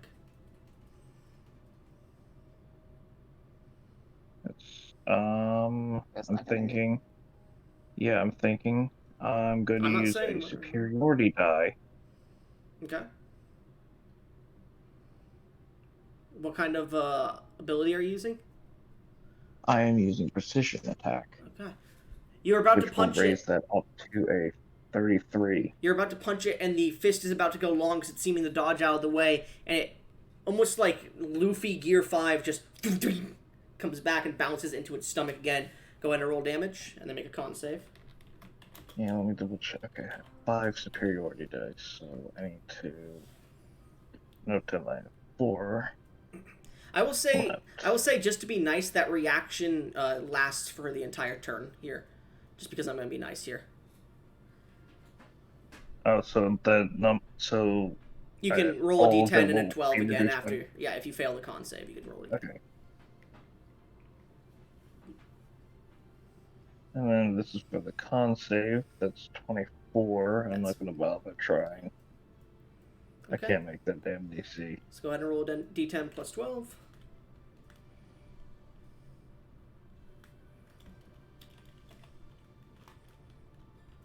Okay, minus 15. I put that on here. So you suffer minus 15, 64 cold damage. And you are frostbitten 4.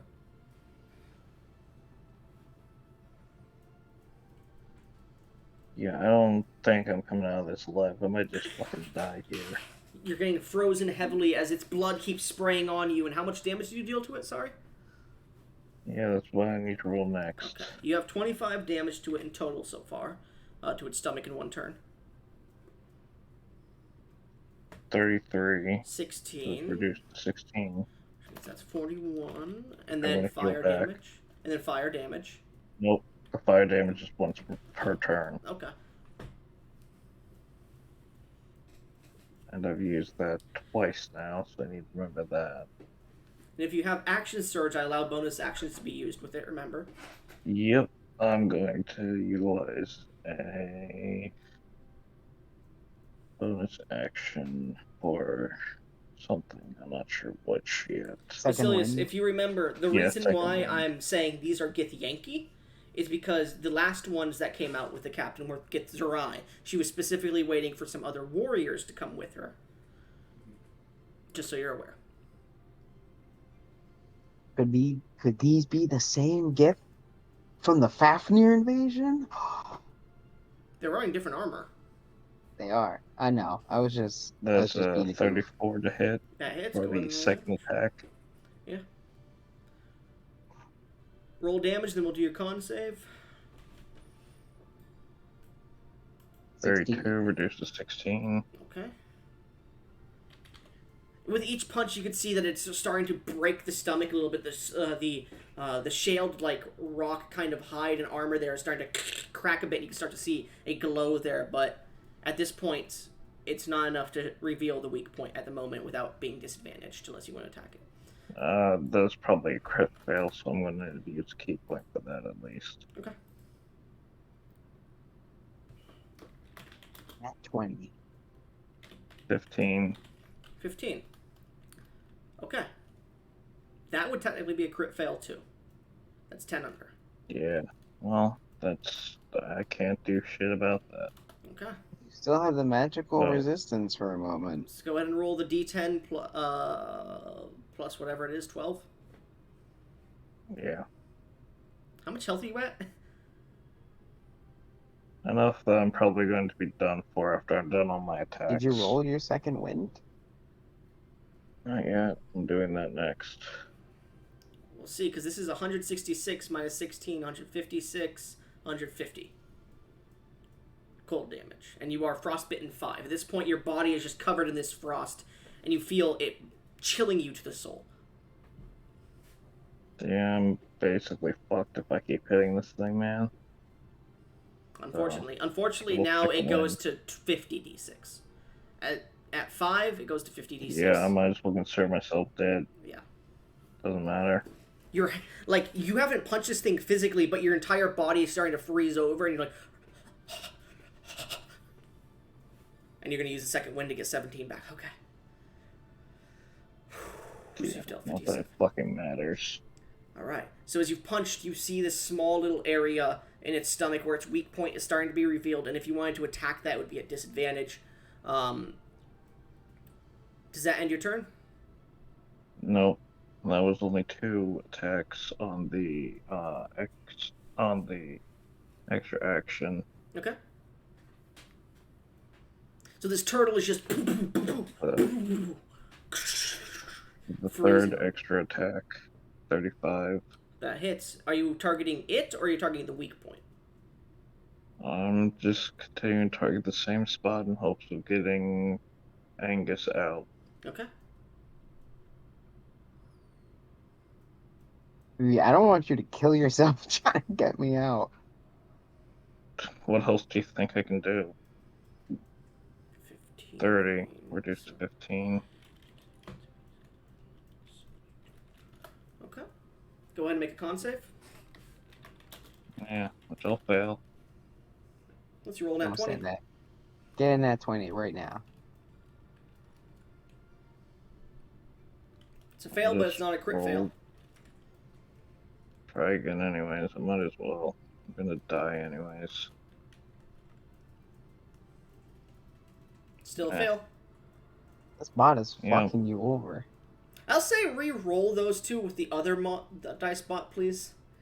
Because you've been getting less than 10 on the saves constantly. That's kind of fucking you. So roll with the other one twice and see if that changes it. I don't know what the command It's is. slash roll. You have to do roll entirely.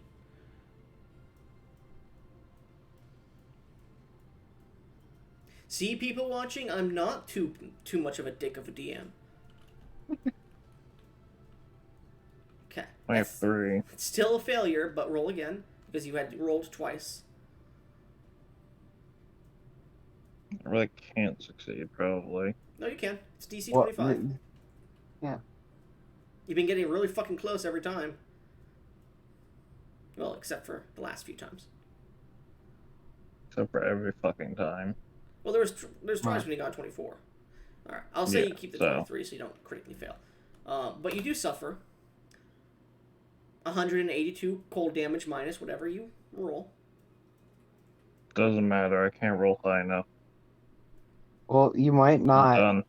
be in I'm critical done. range. Dude, I'm downed. Alright.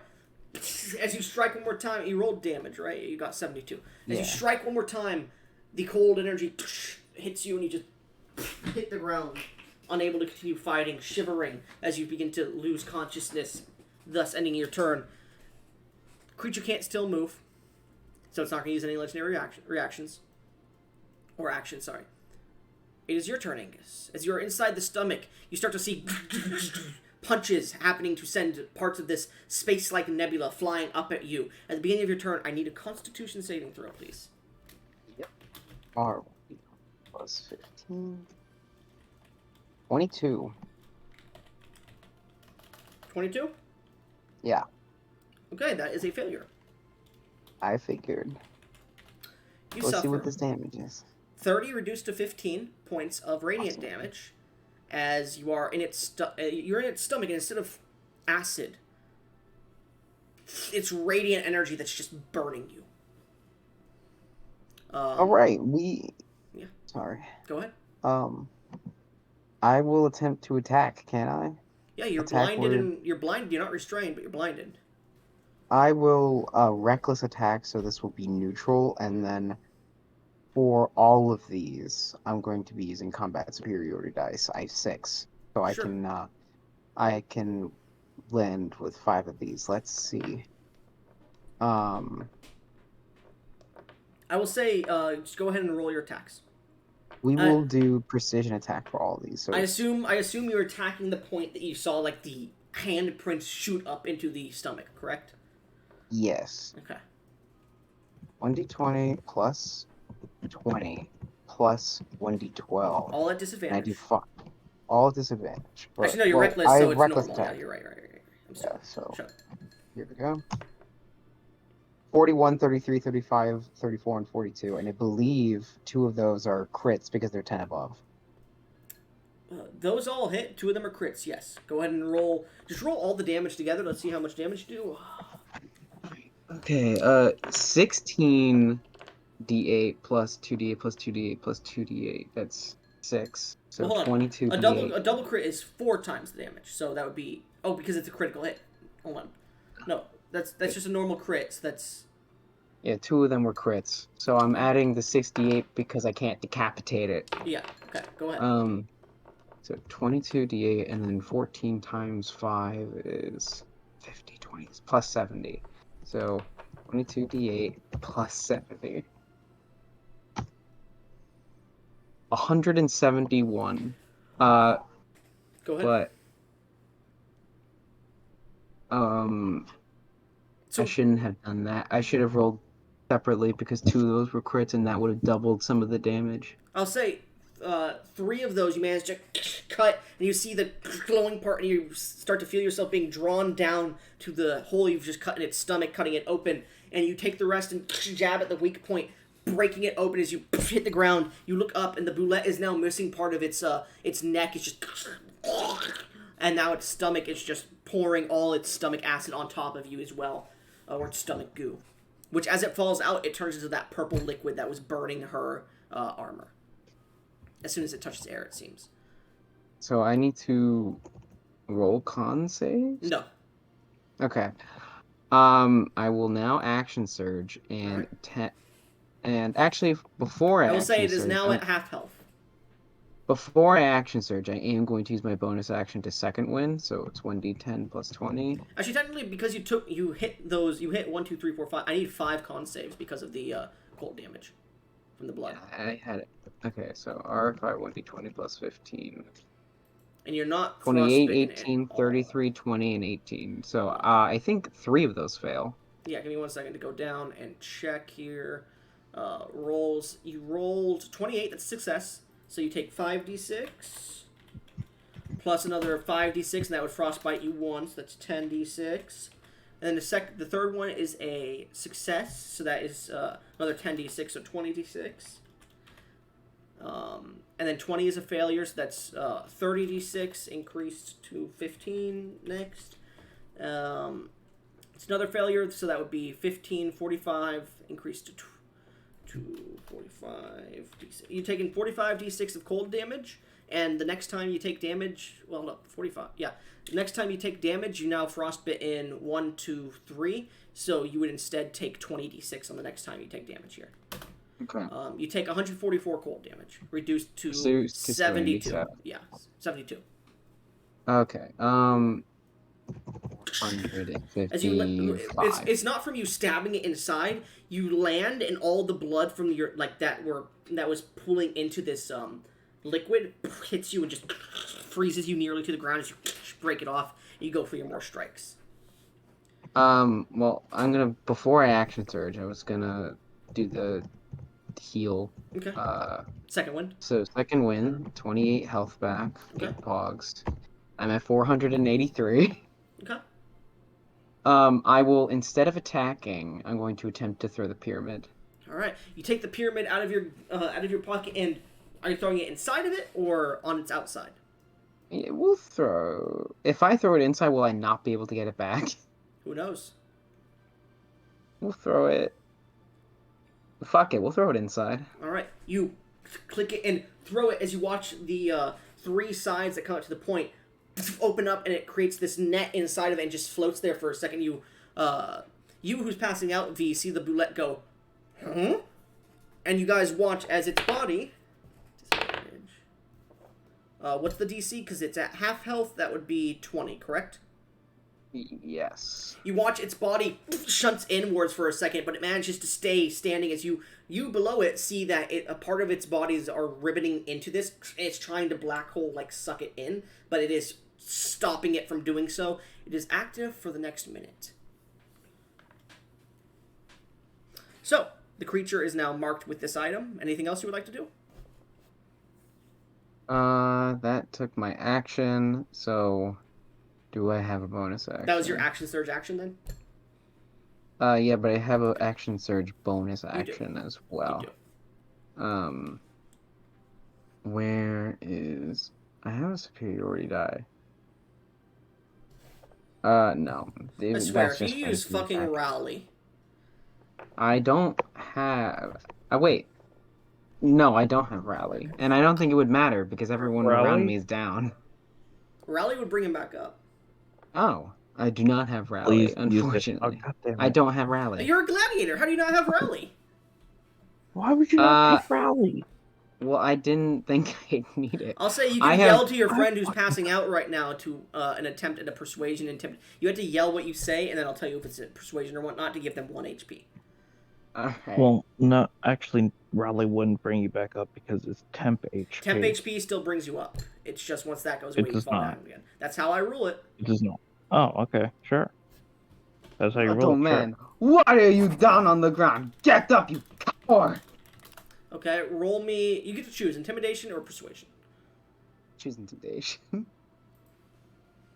That's just a +6. Yeah, so I had an argument with this about one of my players, and they argued a good point. That's why I allow it. 8. 8. He stays unconscious. DC was 10, to be honest with you. Oh, come on! I fucking failed that. Apologies. Yeah. How? Anyways, don't question it. So low.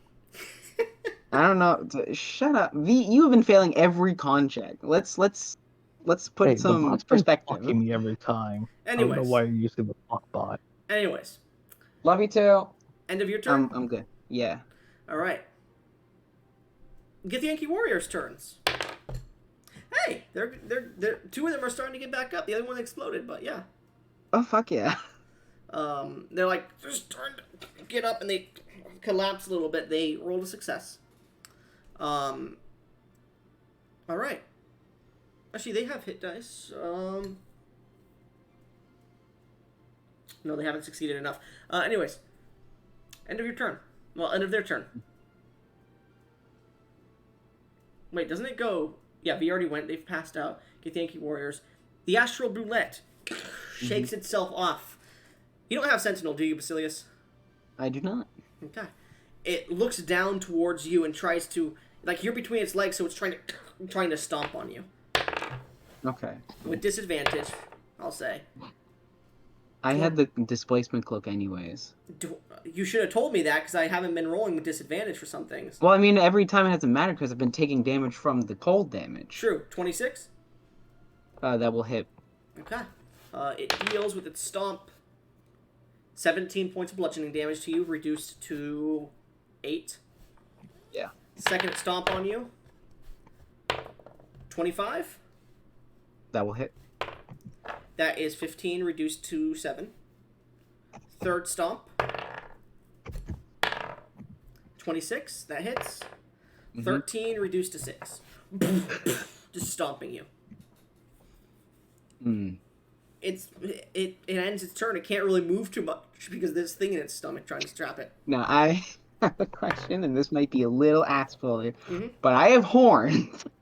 Sure. Is it hitting my horns? No. So you are at a DC 20 to capture it. It rolled a 22. As this thing's starting to get pulled back in, it is at disadvantage to roll because it's inside it, mind you. Okay. The creature's... It's going to make a strength check to see if it can move it before the end of it. No, because it ended its turn. I'm stupid. Anyways. End of its turn. Gazavir rolls. She succeeds. Still has one more turn before she can get up. You see her, like, starting to stand up using her glaive a little bit, like, leaning on it, but she seems to be out of it at the moment. End of initiative. V. As you fall unconscious, roll a death save.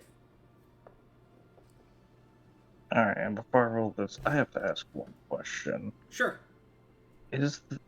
Are death saves considered saving throws? They are, yes. Good. I can spend a key point to re-roll it. Yes, you can. How many key points do you have left? You've used, like, 7 of them. Yeah, I have 19 total, so I have, like, 7 left. Okay.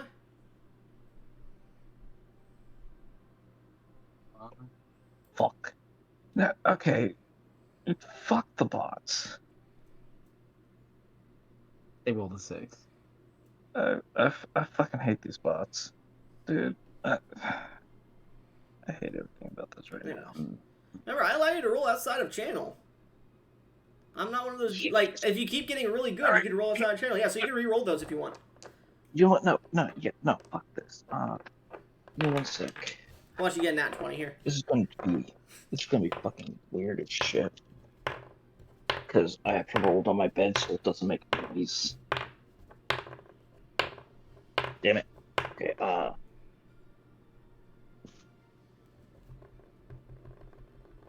okay, so that's still a failure, but...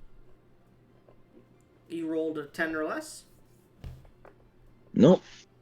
Because I could re-roll it. In case I could re-roll both. Yeah, so you could So re-roll I got an both. 18. 18? Yep. You It's succeed. unfortunately not that So that's 20, one but success, I'll yeah. pick... One success. End of your turn. It is now your turn. Yeah. Agnes. Do I have to use my action to reactivate it, or does it go automatically? It's just continuous. Okay. I'll just attack it Well, again. before your turn, legendary action to stomp you again. Okay. 24. That will hit. That is 19 damage reduced to 9. Yep. It's just trampling you at the moment. Just. I'm bearing all of it. I have 453 health. By Right the way, now. this thing weighs like. Sorry, go ahead.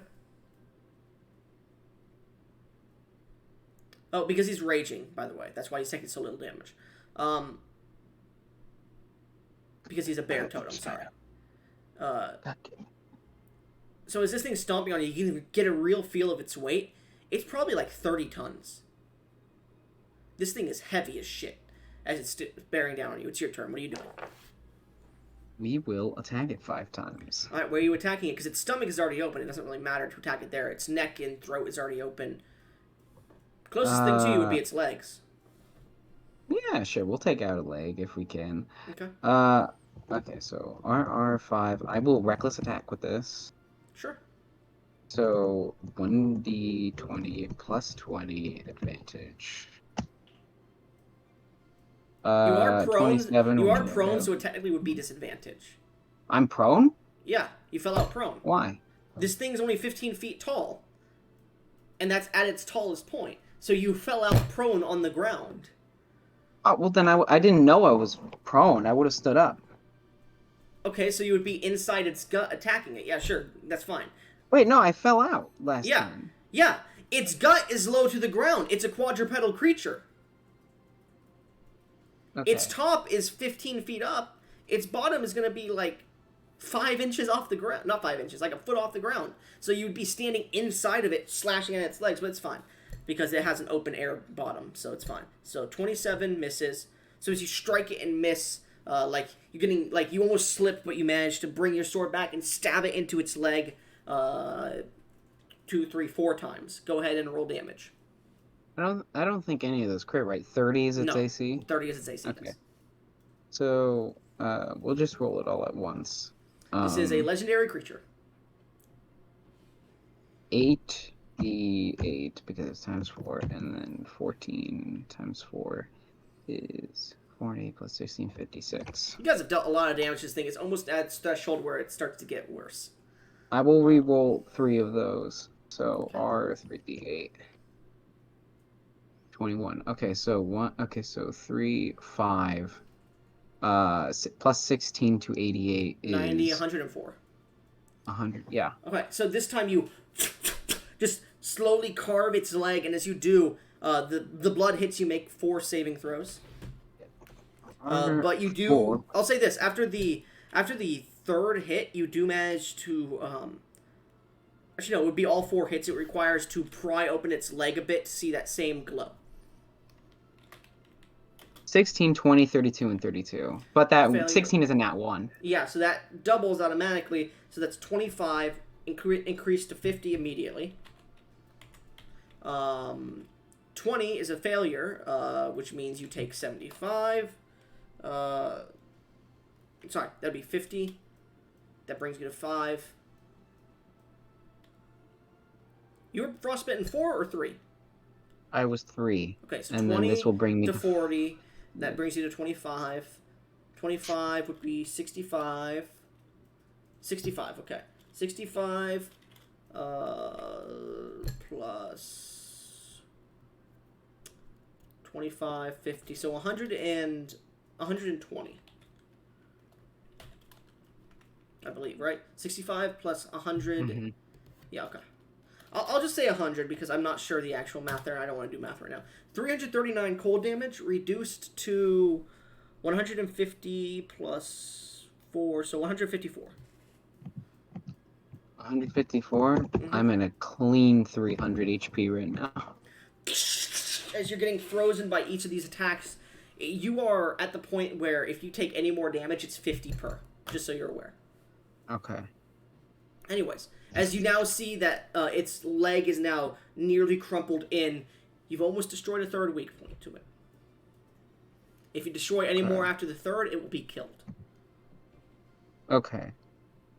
I think that's all I can do because I used my bonus action last time for 2nd wind. I don't have another thing I can do. You don't have another action surge?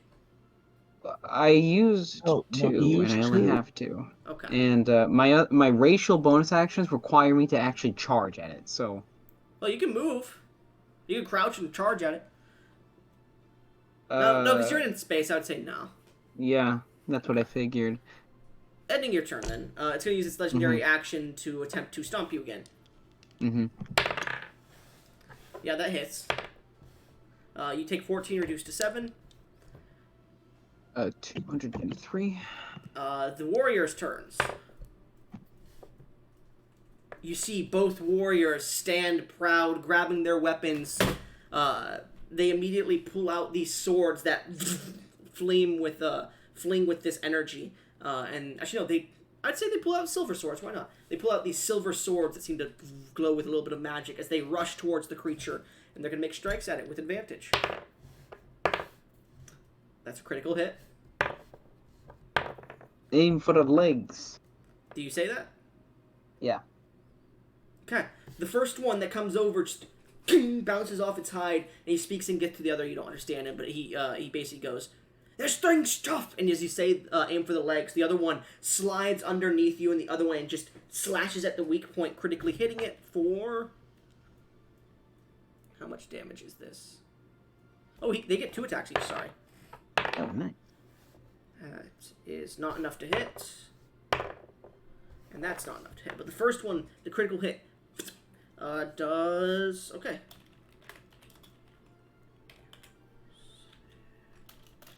Sorry.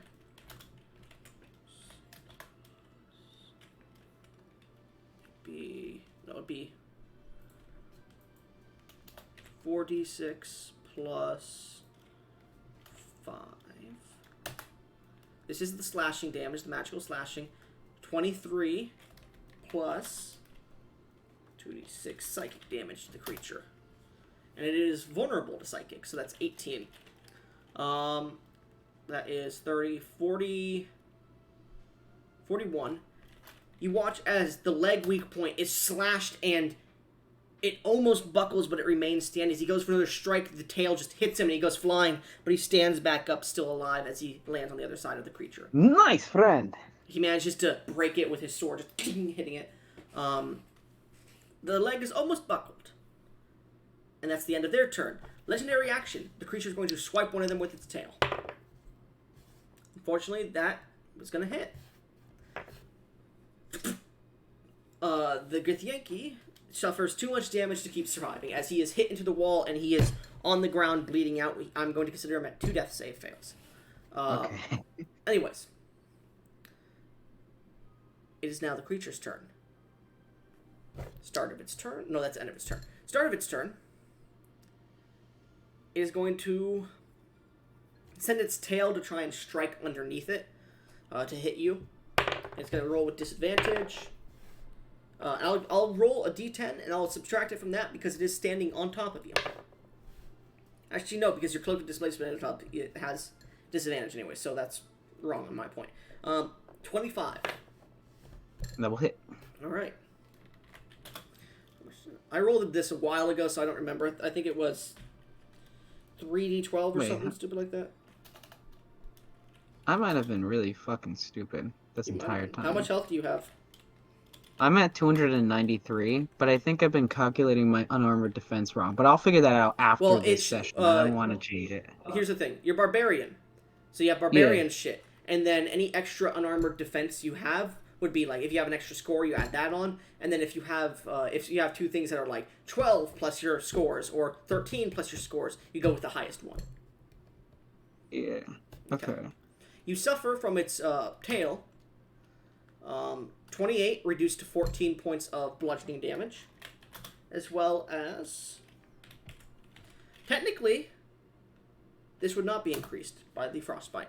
14 points reduced to 7 of cold damage. I do need you to make a strength saving throw though. Okay. Strength saving throw. I have a plus 18. 32. 32. But you do not get knocked prone by it. The creature is going to attempt to break free of this device at the end of its turn. With disadvantage. It manages to pull away as the device closes up and falls to the ground. It can be reactivated. It's just you see it, one of the sides starts to spark a little bit, which means it has 2 uses left. Okay. Anyways. That's the end of its turn. It is now Gazamia's turn. She stands up and she is going to roll her dice. She is going to roll 3d8 plus 3. 18 health back. As she stands up and rushes towards the creature. Go for the leg. As you say that, she's going to slide underneath you as the other but from the front this time, and from the back at this point, and strike at the creature with advantage. Brings it to a 25, unfortunately. Misses. As she strikes it, it bounces off. The next one, she makes a second attack, bounces off. Going to make a third attack. Unfortunately, strikes 3 times and runs on the other side and slides to the other side of it, in front of it, looks back, and the leg takes no damage. Seemingly bouncing off from her strikes. Damn it! And she's going to look around, she's going to point at the unconscious person, as well as her other Githyanki that's unconscious, the 2 individuals, and go, "Get your sorry asses up!" And she's going to roll. Plus her charisma, which would be 16, which means 3. So that is... You both regain... So V, you regain 34 HP, and so does the Githyanki warrior. Yeah, what'd she use?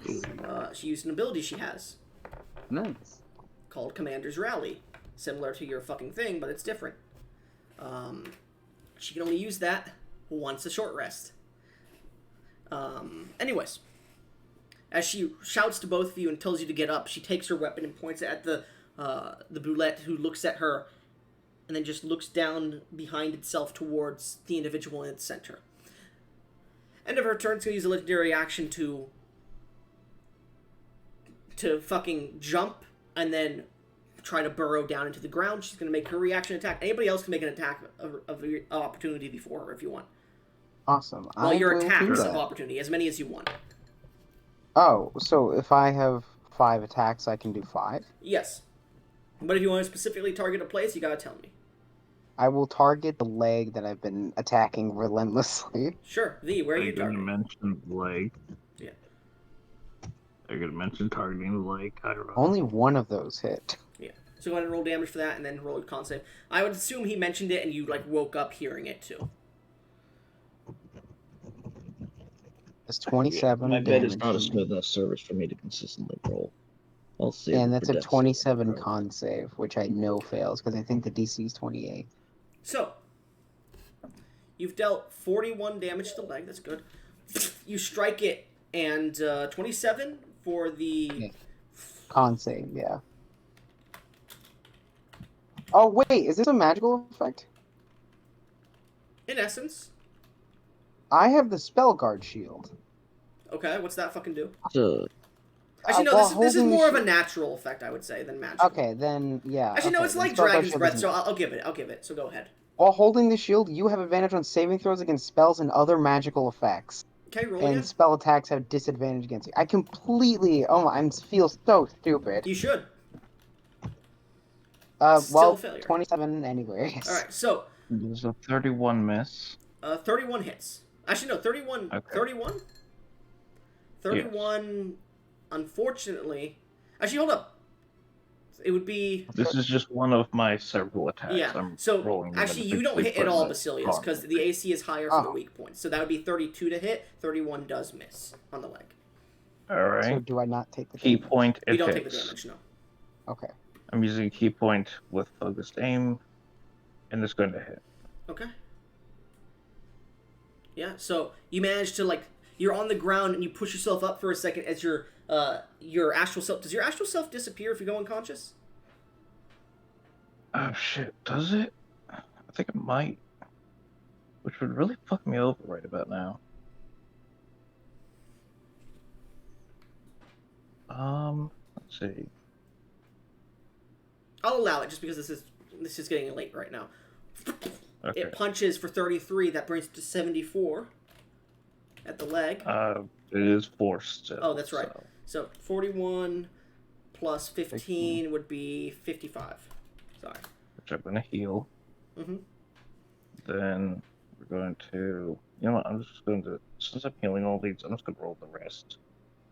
Sure. Yo! Hit. Yeah. Crit. Hit and a crit. I'm going to... No, I'm not gonna do that. So I'm going to roll the hit.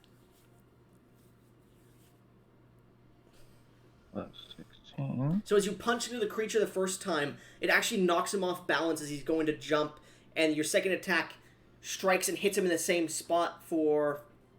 That would be 15 damage? Yeah.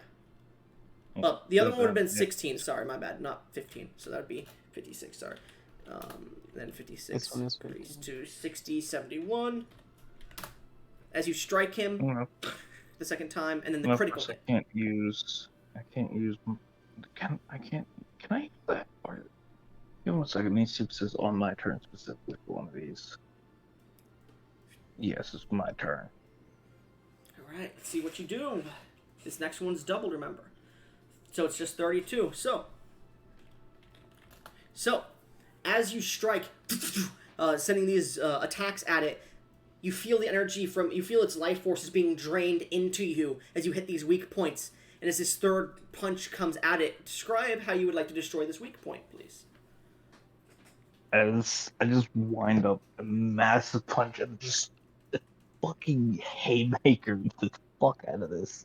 To the point that I actually am shoving the fist as far as I can, to the point that my own fist is nearly hitting the creature itself. As you do so, there's this like Just the frost energy is bursting off your fist. I'll say because it's just a cool scene, and it's just like pouring around you, like as if you're entering Earth's atmosphere again. Just you don't take any damage from it, but you knock it back as the leg gets bent inwards and like actually snaps all of its bones as it's in the middle of the air. The leg actually hits it back as it goes flying back 15 feet and lands prone on the ground. Gosmere doesn't even get a chance to strike at it as it just hits the ground. Your DC for your thing is now 25. Just so you guys are aware. leave it be. Nah, that should be weak enough to capture at this point. It's the device is on the ground, so you have to throw it because it's Yes, your turn next. All yes, right. I'm picking it up. V, I'm it is picking now. up with. Actually, no. Yeah, V, it is. It went. Yeah, it went Gosmere. V, it's your turn. Yeah, I'm gonna pick it up off the ground with one of my astral because they say they can't hold anything. Oh, I'm just technically, gonna teach. that first hit would have dealt damage to you. I'm not going to be a dick. I'm just going to say you. Or Yeah. I'll say you're at 1 HP because the frost hit you, but you're just picking it up. And I assume you I can do that. throw it. Yep.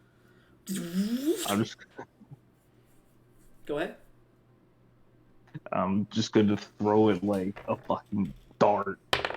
Okay. 27. It hits, and this net comes out around it. It's managing to fight it just a little bit. It's making a lot of rolls with disadvantage here, guys, against it, but it is rolling enough. That's your action. Yep. I don't have any of that stuff back. So what I will do is fuck this action. Can I do my bonus action with these? Yeah, we'll take the we'll spend a key point to take the dodge action as so Okay. just in case. The astral roulette when he gets hit in the leg while it's trying to jump and dive into the ground. Anyway, so as the five of you stand there staring at this creature trying to break out of these restraints, Angus, it is about 10 feet from you. What are you doing? I will rush forward. Mhm. Um, I will say it now has a health pool for you guys. So if you go over its health pool, it will die. okay. I'm gonna rush over to it. Can I attempt to grapple it? Maybe not its whole body, because I imagine it's too gargantuan, but can I grapple its mouth closed? Hold on. Yeah. Sure. As All it's right. like trying to get there, you go and make an athletics check against it. It has a plus 20, by the way.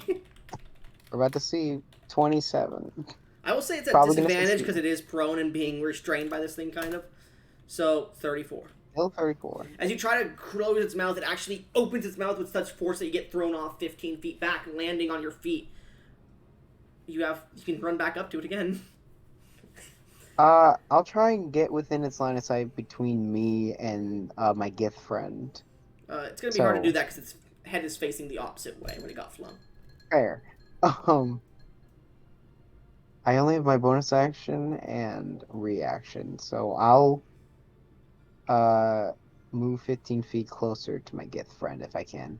Okay, you get 15 feet closer, and you look to her, and she looks to you and goes, "You've got this! Capture it or kill it!" We're attempting. Capturing And the I'll, idea we don't get paid as much if it dies. I'll take the dodge action if I can, unless Yeah, that you grapple used your was my action. action. Yeah, it was one Okay, attack. then It was one attack. I will then just end my turn. Okay. End of your turn. The Gith soldiers. You see both of them look at each other. Fuck this! And they're going to pull their weapons and run towards it to make attacks on it. Attack from a range. That misses. The first one goes to strike it and bounces off with his second attack. That's natural 20. Fuck, they don't kill the damn thing. He might. It better not. These guys fucking hate this thing. It nearly killed them, and it killed one of their friends. These guys need to make a persuasion check at the end of their turns. So that's 58. As he stabs into it, you hear a as it swings around a lot. The other one, that's natural 20 on the first attack. Let's see if it gets... Okay, natural 20, so it hits again. They need like a natural 19 or 20 to hit this thing, by the way. Yeah, they're rolling a metric fuck ton of those, apparently. They weren't earlier. First attack on the other one does 56. This thing, like, 2 good hits, both on the one in the, like, the back leg, so it can't really move. The other one goes and strikes against its claws, like, a few of its claws go on, falling off on the lunar surface. And the last attack from them is a miss. As he tries to dig in deeper, he just gets hit to the side by one of the claws flying out and gets pulled back. Creature is looking really rough at this point, bleeding profusely. Anyways. This is DC range. Do not continue to hit it.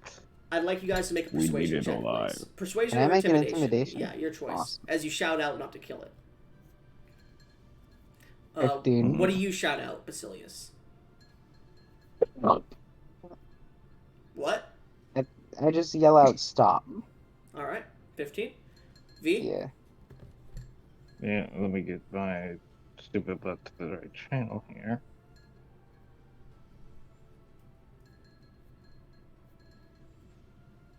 $27. What do you say?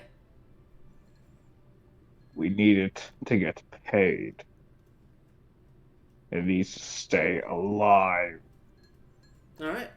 The two of them look back and they're like, alright, it's gonna be captured, right? As that legendary action comes and swings at one of them with its tail. Fuck. Yeah, it's gonna take a lot of fucking damage here. God damn it. 21. And 21. You guys watch, he's like, alright, we'll keep it. His head just vaporizes as he just falls to the ground dead. Damn it. The other one looks at this and goes, fuck! Anyways, end of his turn. Well, now it is the Boulette's turn. It's going to stand up and turn around to this last guy, who you recognize as the guy who was teaching you how to do the fucking sand sail. He's like, shit. 31, yeah, that hits. I think it was 5d12, right? For the mouth is what I rolled last time? I think so, yeah. And then it's plus 10. Is it using its vapor beam? No, it's eating it. Oh. It just rips the top half of this guy and just swallows it. It then turns towards you all. And it starts to try and move, but we're going to see if it can. Unfortunately, no. It seems to get pulled back by this thing. Now it rolls at the end of its turn to see if it gets captured. Ooh. Nope. Nope. As it's getting pulled into this thing even more and more, it is unable to escape it, unfortunately. God damn it.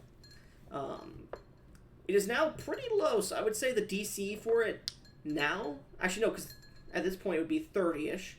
It still, unfortunately, made the save. But... Because it rolled a 35. But at this point, the DC is 30 for this thing. It's sparking heavily as you feel one of its uses has been used as well. Because it's saved. Twice. Anyways. End of its turn.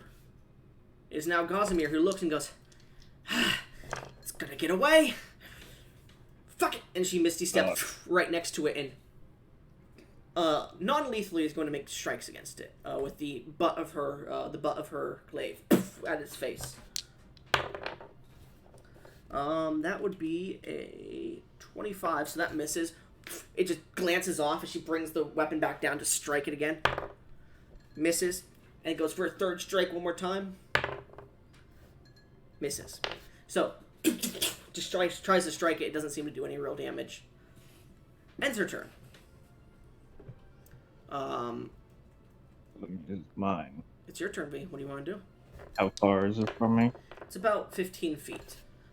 15 feet to get up to it. If you do a lot more damage, the DC is going to increase, but you're not sure how healthy it is. It looks very damaged. Like it is But starting You're a to melee like I attacker. can't. You could. I can't take damage it is because I'm at limping. 1 Yeah, HP. it is I am limping. at It's 1 bleeding HP heavily. max. Its stomach is pouring out of its body. It is You not might looking good. wanna. You might wanna just take the dodge action. Yeah, I'm gonna run up towards it so that it's going to want to try and hit me. Okay. Um, Make me an intimidation check versus the captain. sure.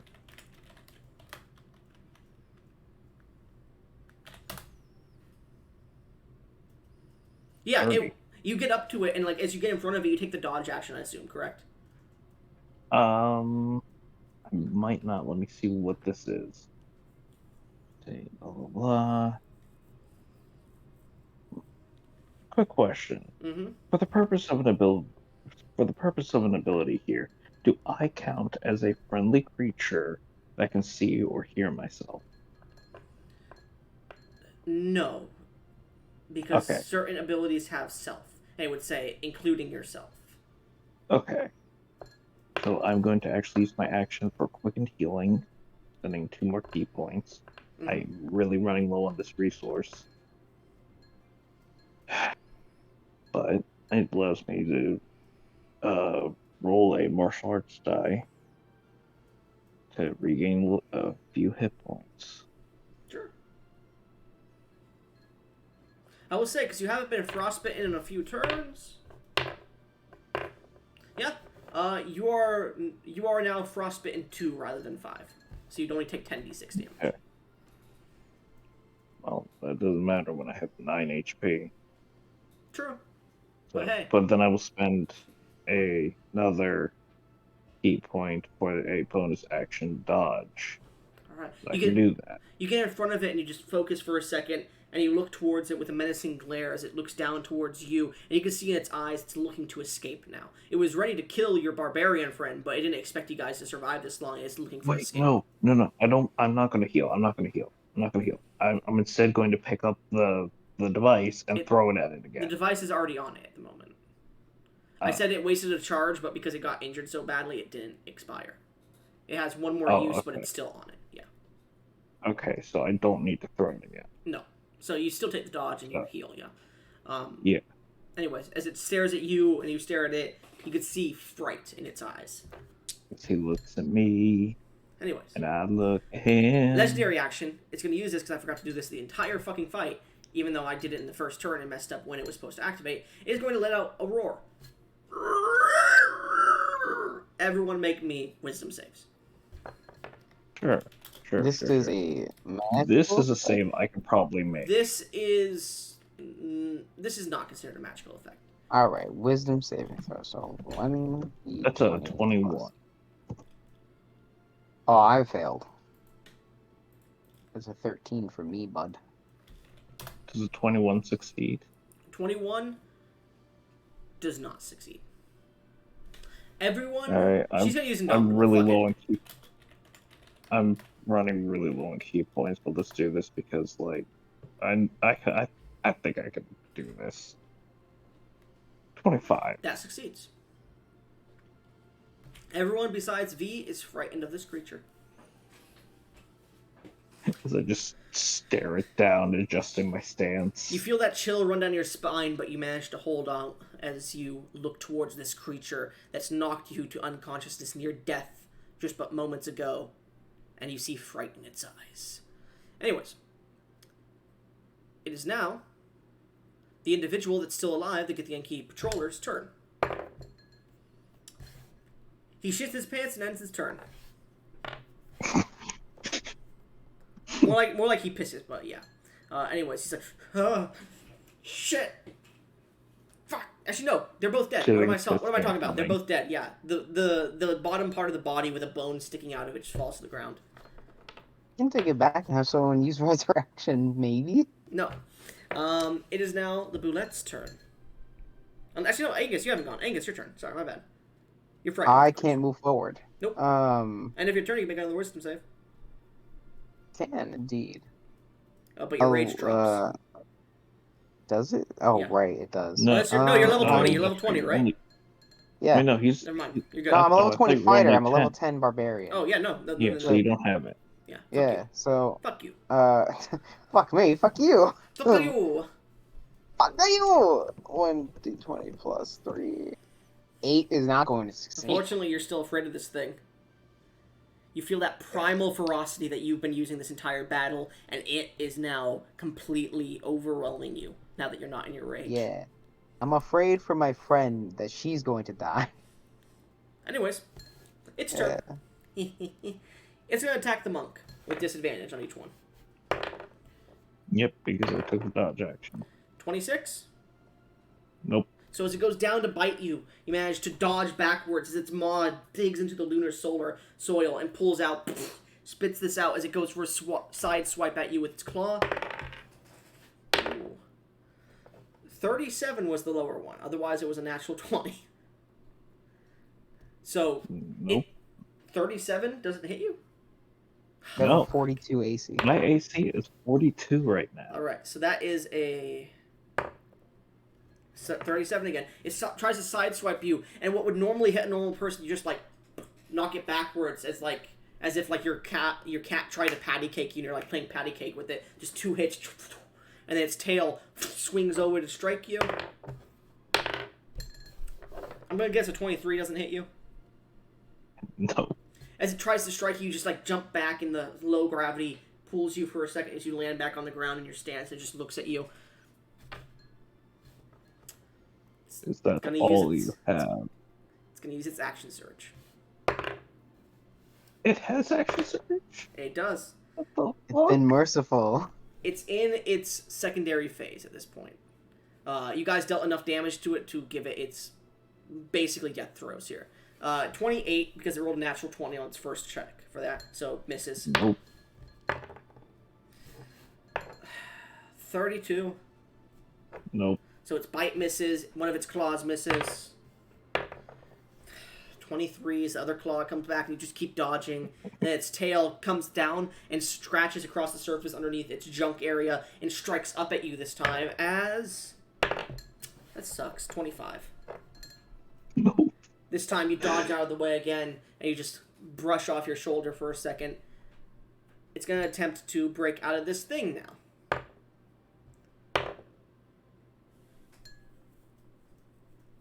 As the creature is just striking at you ferociously, and you're just dodging out of the way as the lunar soil is getting kicked up, a large cloud is blocking your vision, Basilius, Angus, from this point. And you're wondering what's happening as you hear the commotion die down. As the stars tinge, and the quicksilver veins seem to glow for a second. The dust settles, and you see standing there your monk friend, Al, the turtle. Your Githyanki friend, in completely destroyed armor, barely holding on to life, Gazimir. And floating down from about 13 feet in the air, a single silver and platinum prism that is closed and lands on the lunar surface, where the boulette once was. As it seems to glow dimly and gently. As you pick it up, you look at the side of it, and you like rub a small glyph, and you see appearing in a holographic figure above it, the visage of the boulette. And it gives you a small status point as you hear a, and you look down to the two spired identification device you have, and you open it, and you scroll through it for a second as you see this large this large exclamation point. As you click on it, bestiary, astral boulette, and it gives you some basic identification for astral boulettes and whatnot. It has now been registered to your guys' bestiary. I will send you the stat page when I'm finished working on it again, because for some reason it got deleted. But it lives on lunar surfaces. It is a very rare creature, but it is a juggernaut when it comes to fighting. It's said that an astral boulette's death throws make it the most dangerous creature not in the known universe. It makes it one of the most dangerous creatures in the known universe, but not beyond horizon. As you put away your identification and bestiary and hold this prism. Angus, you begin to walk towards the group as the three of you are heavily breathing. Al just begins laughing. Oh, it has been long since I've had a challenge like that. I thought I was almost dead there. Well, I was almost dead. I thought I was going to actually die. Oh, You two that was fun. are insane. How did you... Oh, why do I feel like If you I've weren't done here, more? we would have been dead. Thank you. More or less, yes. Seriously. Anything for a friend. She wipes like a bit of blood off her face and looks towards her dead compatriots. You two get back to base. I'll take these two on my glider. I'll hand her my red sashes. I don't know if her armor is like completely destroyed, but if she doesn't want to use it for that, she could wrap up the bodies.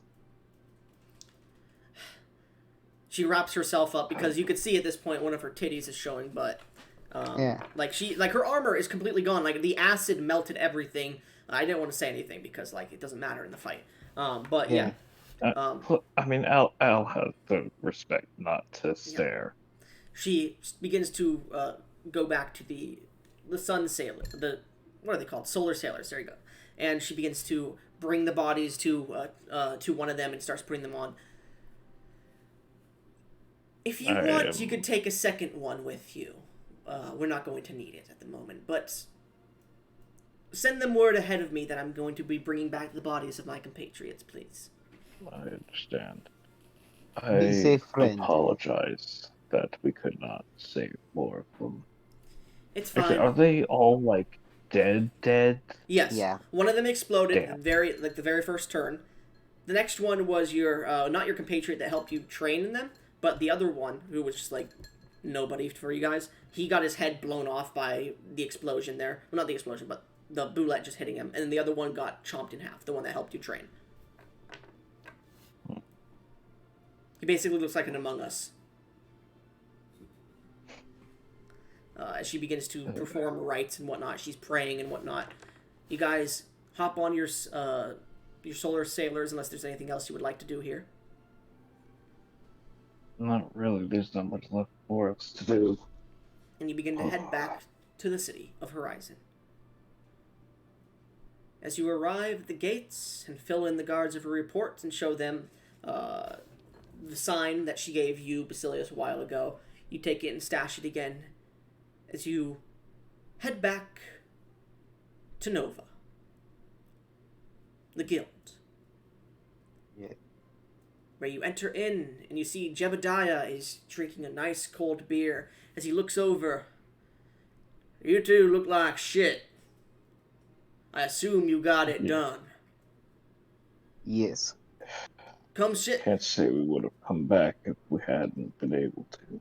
Come perch for a few. I'll get you some drinks. And he holds his hand up as you two sit down and begin to regale the story of the Astral Boulettes. Handing over the prism, he hands you each 2,750 gold, or credits.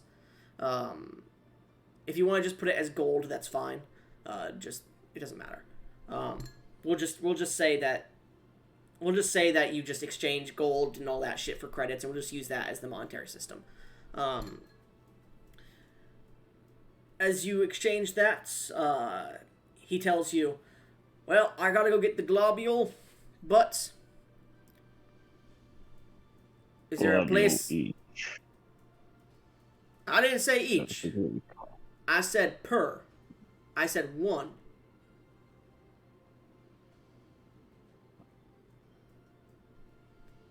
Acceptable still. Alright. I'll have to deliver it. Do you want me to deliver it here, or do you have a place of residence? Here would be, yes, I believe we do not have much energy to go elsewhere, even if we had a place to stay beyond this. Understood. Angus, I believe your name was, right? Minotaur fella? Yeah. I was given, and she pulls out, he pulls out a small, what seems to be like similar to your identification devices, but it's instead a full square with like a screen in the middle. I was given this to deliver to you by this fire fellow, and he hands it to you. Anyways, Yeah. he takes it and he takes the prism and puts it in his belt pouch. Y'all have a good one. If you ever need coin, or you find an individual species that you might like to ordain a purveyor of unique species to, I would be happy to take it off your hands. Remember my name, Ah. Jebediah Smith, greatest rancher in Horizon and beyond. And he begins to walk away. Goodbye, friend. Oh wait, no, hold on. That's not the right accent. Goodbye, friend. Goodbye, friend. Slipped in Angus is a friendly guy. Yeah. As you take the square pad of screen and you put it down, you don't understand, and you touch the device, and suddenly your friend, your fiery friend, whatever the fuck their name was, appears as a hologram, and she looks over. Angus, I've gotten into a bit of a scuffle, but I think I've procured enough credits to either charter or buy a small ship. If you need me, I'll be at the docks. Finish up whatever you're doing here, and then we'll be on our way to the world. Haha. V, as the hologram disappears, the world picks up in your mind. You heard something similar when you're waking up. Defend the world of creation. Protect creation.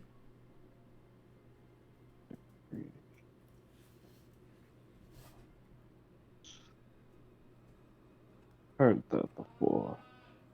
Something similar. Ah, Goddess spoke to you too, yes? That's what it was. A higher power told Angus and Fire Lady to defend creation.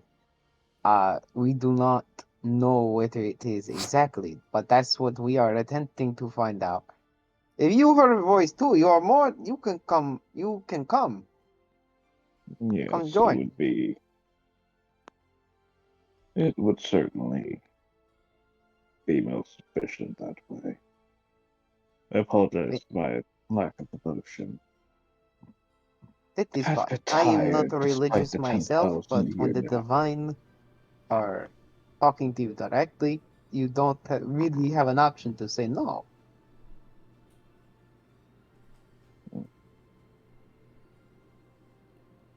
Uh, and Angus will get up to go to their provided rooms for the night.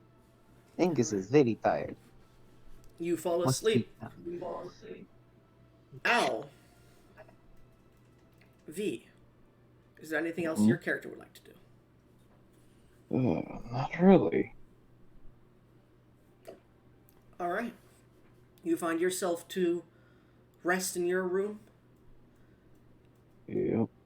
and as the night takes you both, you awaken the next day feeling refreshed. You both get a long rest, and you both level up. And that's where we're going to end the story for now.